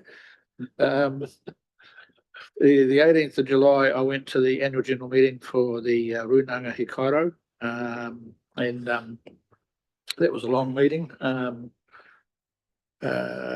6 hours. But I think the only things that came out of that for us were talking about the bracing of the historic Pūtakawa down at Kawiwa there, and they have located a carver who is going to do some appropriate carving on those props that are holding the big limb up. So that's more or less underway. And I questioned them as to why they were slow in responding to information that we were needing for the fitness trail, and it threw them into, should we say, a bit of confusion, because a lot of them didn't even know what we were talking about. So Pippi Barton has agreed to follow that up and come back to Jared, but I understand that there's only one location on that fitness trail track that's causing an issue for them, and it's easily resolved. So I don't know what the problems, but we'll follow that one up. 21st of July, we had the Head Start joint meeting with Matomo. And last weekend, I went to the annual general meeting of the Kawhia Museum, and I'd like to just table their annual report for anyone who's interested. It was a good meeting, well attended, and they've got their own strategic plan. There's actually quite a good report in there, and they've also got sections of the report from local iwi, so Ngāti Hikairo, Mahuta, Tuihi, and so on. They've all contributed towards that report, so it was quite interesting. So I don't know if you want to pass those around, Michael. Perhaps keep one for file. And that was me. Thank you very much. Thank you, Councillor Jeffries. Councillor Wood.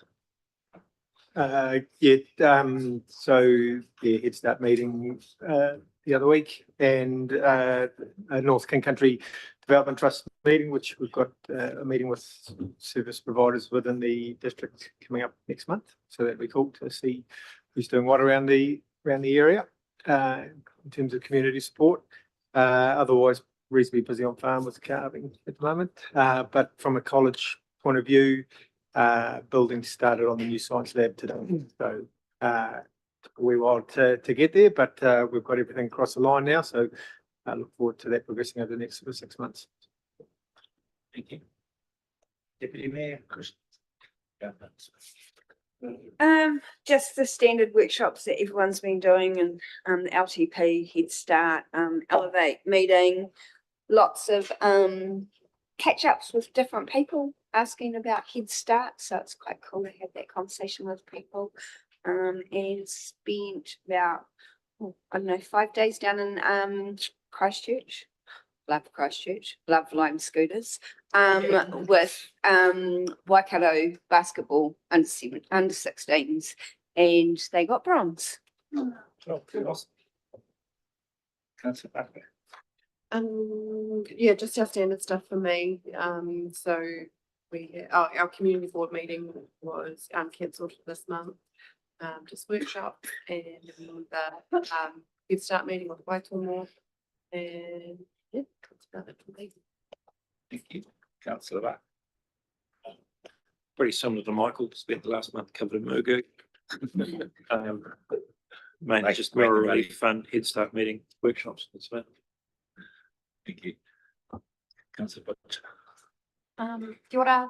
Yes, just the same workshop, Head Start, LTPs, and then spent the Matariki weekend out at Kawhia, and then also 22nd of July I went with Rodney to the Kindy Matariki morning, and that was really cool, especially to see the Kindy sort of, they had a bit of flooding in there and that they're back on track with especially their playground area. It didn't get into the building, but it was a bit of a mission with their playground area, taking it all out and putting it back in again.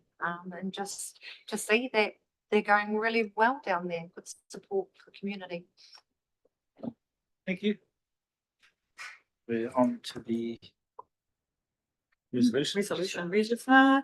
Okay, so just a few resolutions in the public section of the council meeting. So that first one around alcohol fees bylaw business case, we were recommending that that be removed from the register because it was on the agenda today, but because it's been deferred, we'll keep it on there. All right, so we'll have that remain on the register. Adoption of the annual plan, we're recommending be removed. Rates resolution associated with that be removed. The receipt of the severe weather event recovery action plan, removing that, and the older person's housing policy, recommending that we remove that. Just, I guess, to let you know that Kerry has visited all of the pensioners to let them know about it, and is kind of going back, I think, to work through some of the accommodation supplement sort of details with them. So yeah, providing as much support as we can to the residents in Kawhia as well as Ōtorohanga. And the public excluded resolutions, we've just got a couple there around the appointment of the independent chairperson and my 6-month review that we're recommending. They come out of the, what? Oh, they're out already. Oh, we're just noting it. Oh, okay, we're noting those. It's a staff recommendation for the removal of, and we'll take C65 off that list, so it's the other ones except C65. So just on C78, like this weather event recovery action plan, there's some infrastructural things like that that we may want to look into. Yeah. Should we leave that on there, or is that more for the actual civil defence? So those will come back to you. So I guess the line, and that only significant changes requiring government's decisions will be reported back. So that will be, I guess, actions that you want to pursue, actions you want to pursue that require your input will come back to you. So if it's a large expenditure, some of the things will come back through the long-term plan, like when Mark presents the roading AMP, the stormwater, water services delivery plan, those kinds of things will be a chance for some of the actions to be picked up through there. But the actual receipt of this recovery action plan, we're saying you've received it, and that comes off the register. I understand that. Yeah. Councillor Carr? No, I'm good. Oh, you got your light on, bro.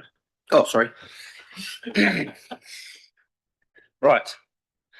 So hang on, we'll get to the resolution. The Ōtorohanga District Council confirmed the removal of resolutions C76, C77, C78 and C79 from the register. Do I have a mover? Yes, Councillor Wilbur, second Councillor Carr. All in favour? Aye, carried. Right.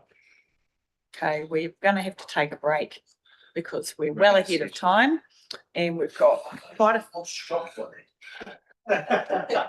Must be the good reports. No, I mean the good, excellent cheering.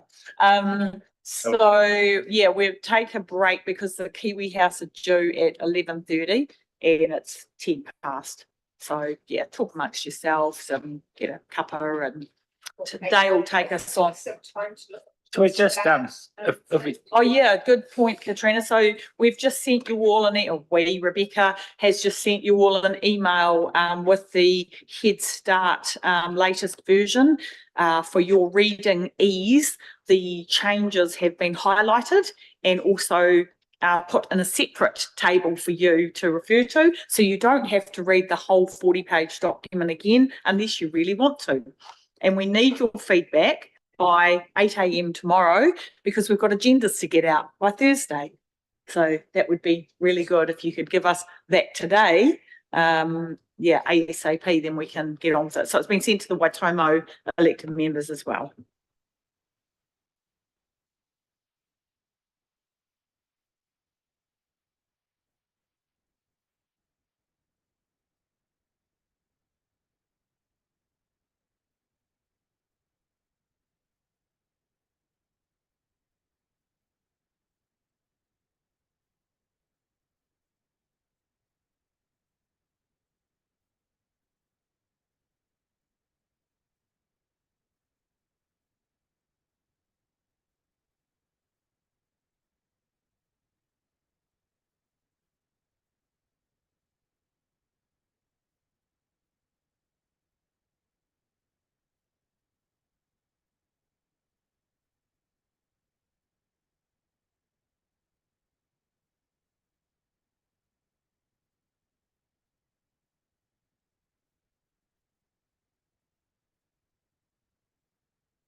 welcome.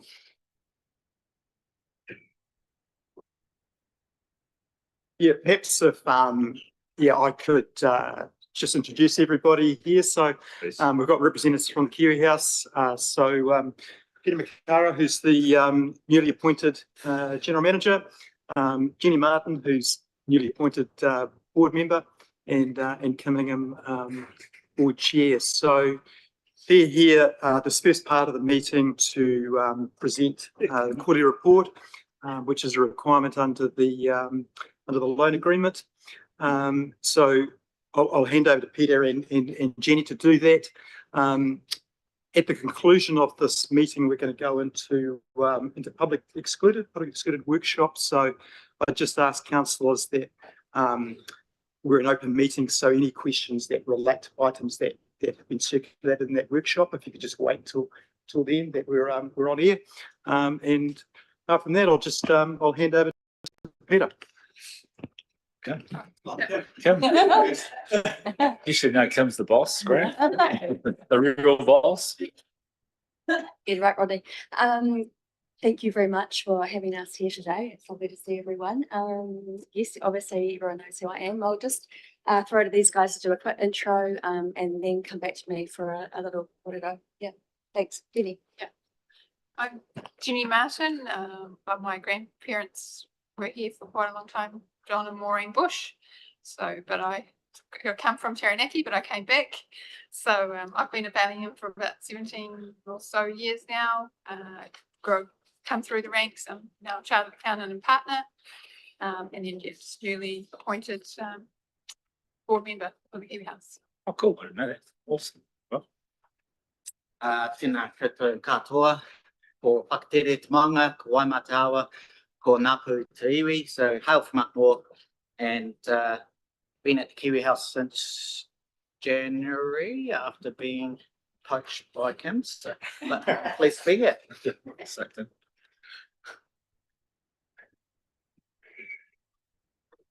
Thanks, team. Yes, and actually that's true. We offered Pete the job at the Kiwi House and he decided he didn't want it. So I thought about that for a little while and I thought, no, actually, that's not the right answer. So yeah, we managed to twist his arm and get him back, which is fabulous.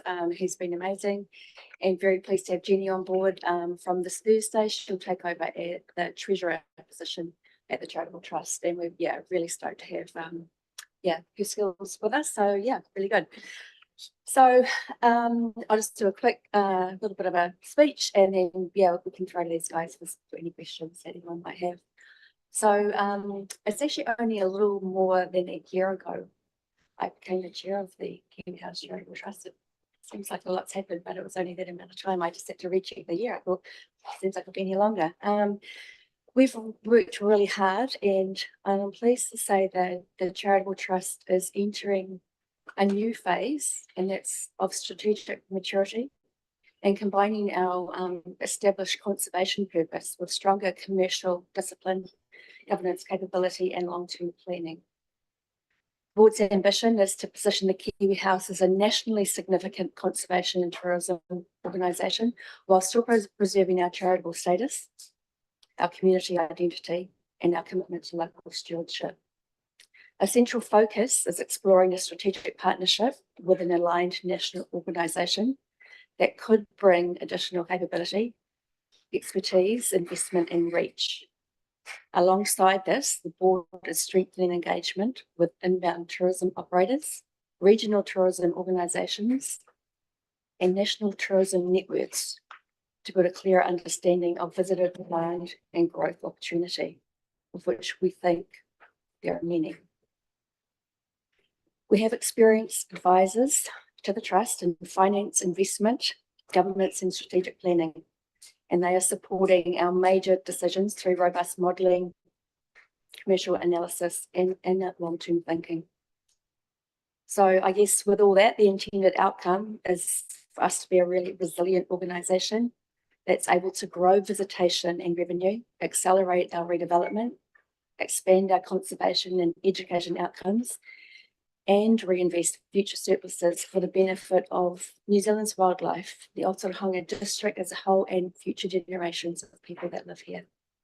So I'm actually feeling really grateful to be able to be leading this excellent team alongside Pete and of course all our hardworking and loyal staff. So as Pip alluded to, it's a really exciting time. We seem to have come a long way in a year.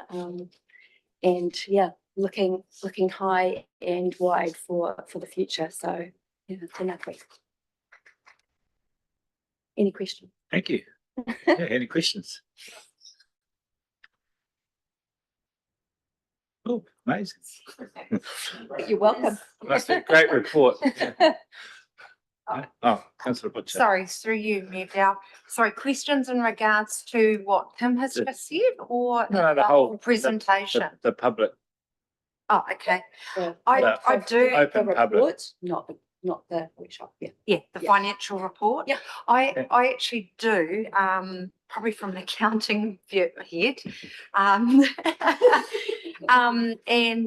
do have a few. It's really more trying to understand certain probably expenses. The revenue I quite understand, but some of the expenses and then some of them have doubled. And just I mean, I can, yeah. And also just wanting to understand a bit more about the cash clearing account. So let's work with that one first. I'll just jump in. I think the intention was for Pete to present his report and for Jenny to present her report as well. And then we can just take questions after that. And then so I think We're ready. No, so We're trying to move this meeting along. so yeah. Oh, okay. Oh, okay. Well, great introduction. There was no questions about it. So now we're on to Peter, or is it Peter or Jenny next? Jenny. How's the money one? So yeah, I prepared these financial accounts, even though it's been here about a month.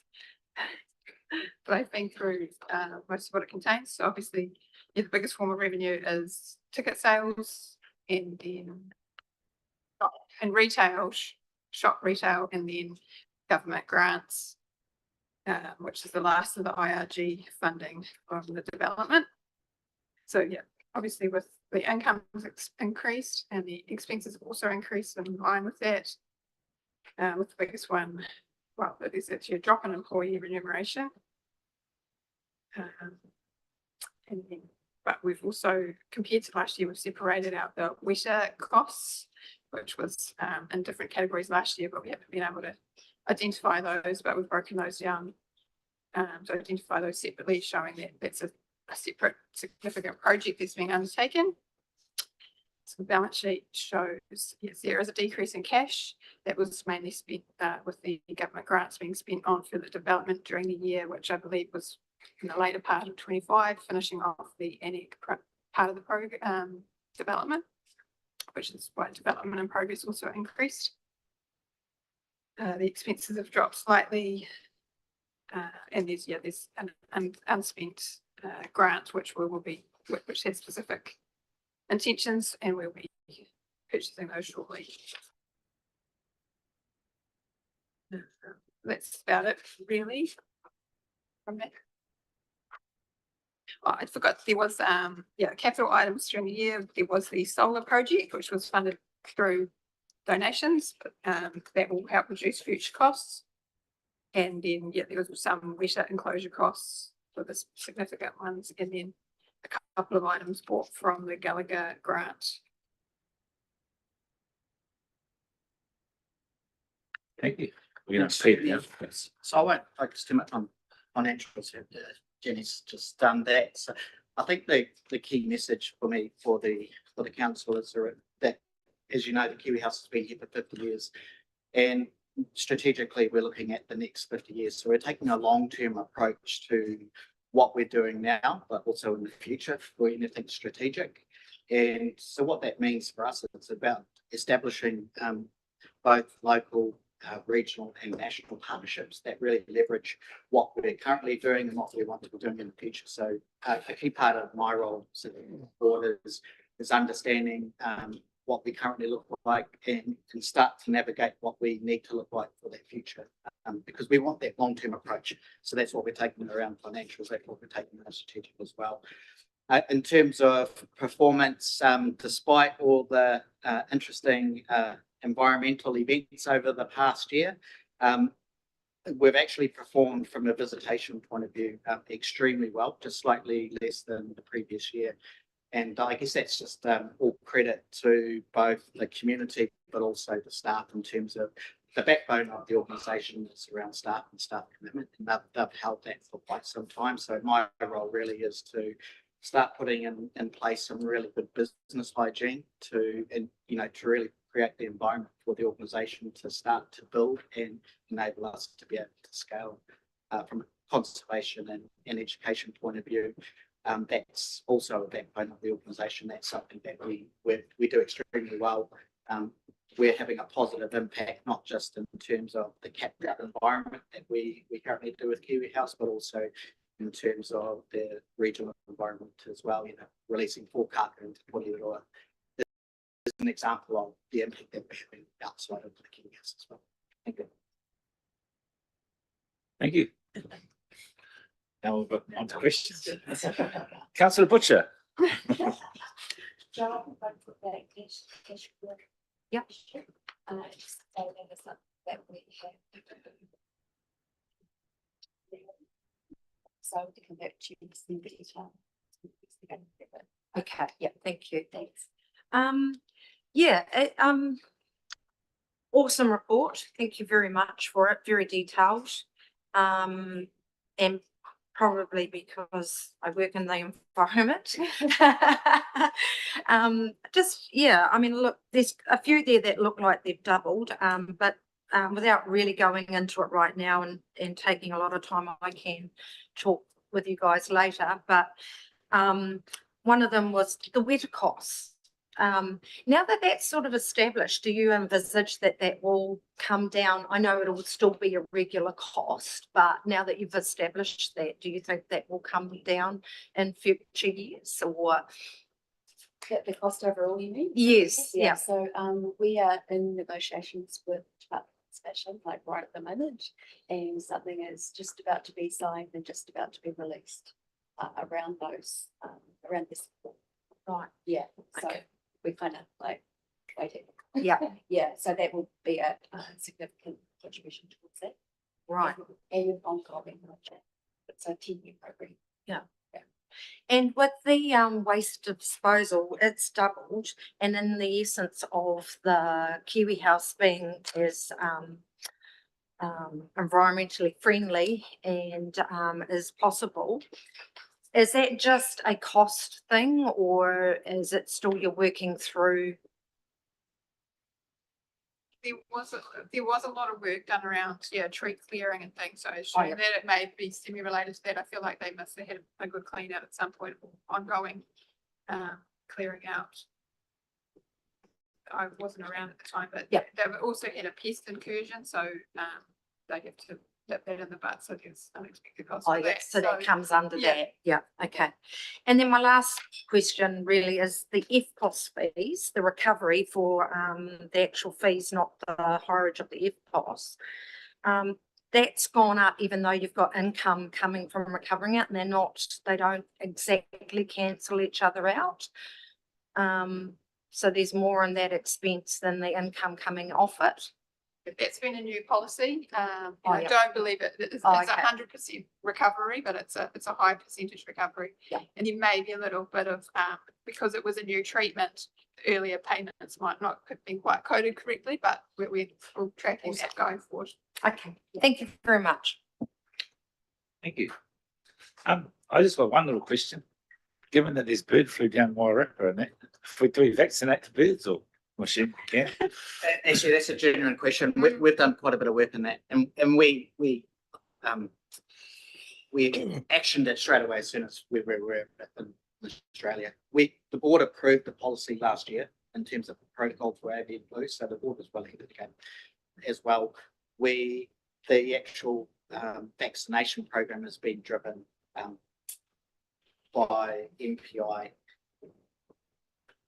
and they have nominated the animals that are to be vaccinated, so we don't have control over that. We've requested that some of our target species be considered for that, Yeah. and we're awaiting that response. Oh, thank you. Councillor Jeffries. Oh, thanks, Your Worship. Yeah, you've just asked my question actually about bird flu. But there was one other one, under the liabilities in the statement of financial position. There's a line item there for unspent grants with conditions attached as at 31 May. Have those grants actually come through since then?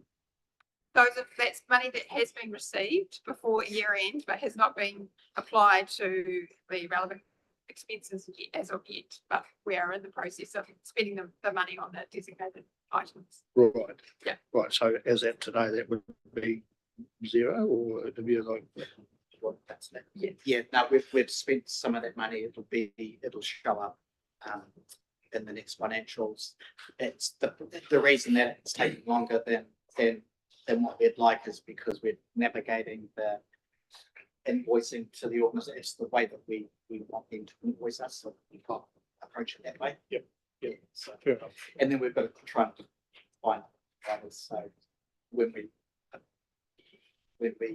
approached for that funding, some of the providers that we had in place, that stock's no longer available, so we've got to search again and get resources sent in. So we've spent some of it, which will show up in these pictures. Oh, well, I just wanted to perhaps congratulate you too. It's a very comprehensive financial report, and there's a lot of information in there. So appreciate the effort that's gone into that. Thank you. And can I also just acknowledge how great it is to see a new sign. If you come into town by Apple's there. It's a bit of an It's been a long time. We were very, very fortunate to have Steel and Tube New Zealand sponsor all the new signage, but it has just taken a wee bit longer than anyone would like to get into place. But no, it does look great. Yeah. And can I just also say from the charitable trust point of view in our relationship with the council, we love having Brandon around our council table. Yeah. You get a big head. Yeah. I know.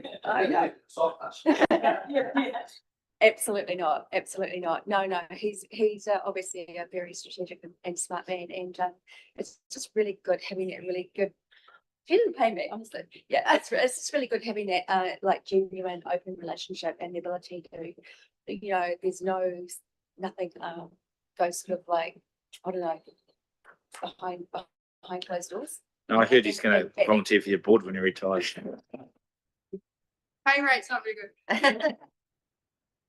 Yeah, but anyway, no, we honestly, we really appreciate that, and we just feel like it is actually part of our book. So, yeah, good work with the council. Thank you. Excellent.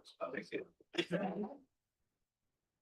Councillor Butcher, you got another question? Yes, sorry, there was one more. Just a just double confirming what I think it is. Other non-current assets, work in progress. The figures there, are they currently add up to what you've spent over those works in progress? Is that what those figures are? Cool. Thank you. Yeah, all good. No more questions? Well, I was just going to say, at the top of page, I think it's page 171 for us. You've got an audit fee there. We'd very much be interested in who your auditors are. If you can get an audit done for $60, hey, we're in it. So, yeah. The audit fees they've not been accrued yet. So yeah, that will change. But when I was doing the accounts, that's what it was. Yeah. Yeah. Should. No, thank you for that report. So we'll have to remove it, don't we? Back to me.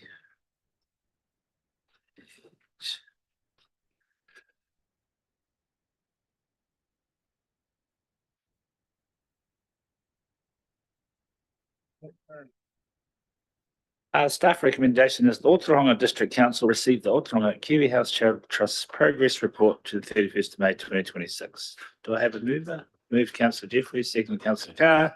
All in favour? Aye. So, thank you very much for attending our open public meeting today. Thanks, everybody. We are, yeah, thank you. And we're going to close the meeting. Public. We're going to do a closing cut here. So we'll just do a closing cut here for the public part of the meeting. Mā te whakapono, mā te tumanako, mā te titero, mā te whakarongo, mā te mahitahi, mā te manaui, mā te araha, ka te au tātou. Thank you. We can turn the live stream off now.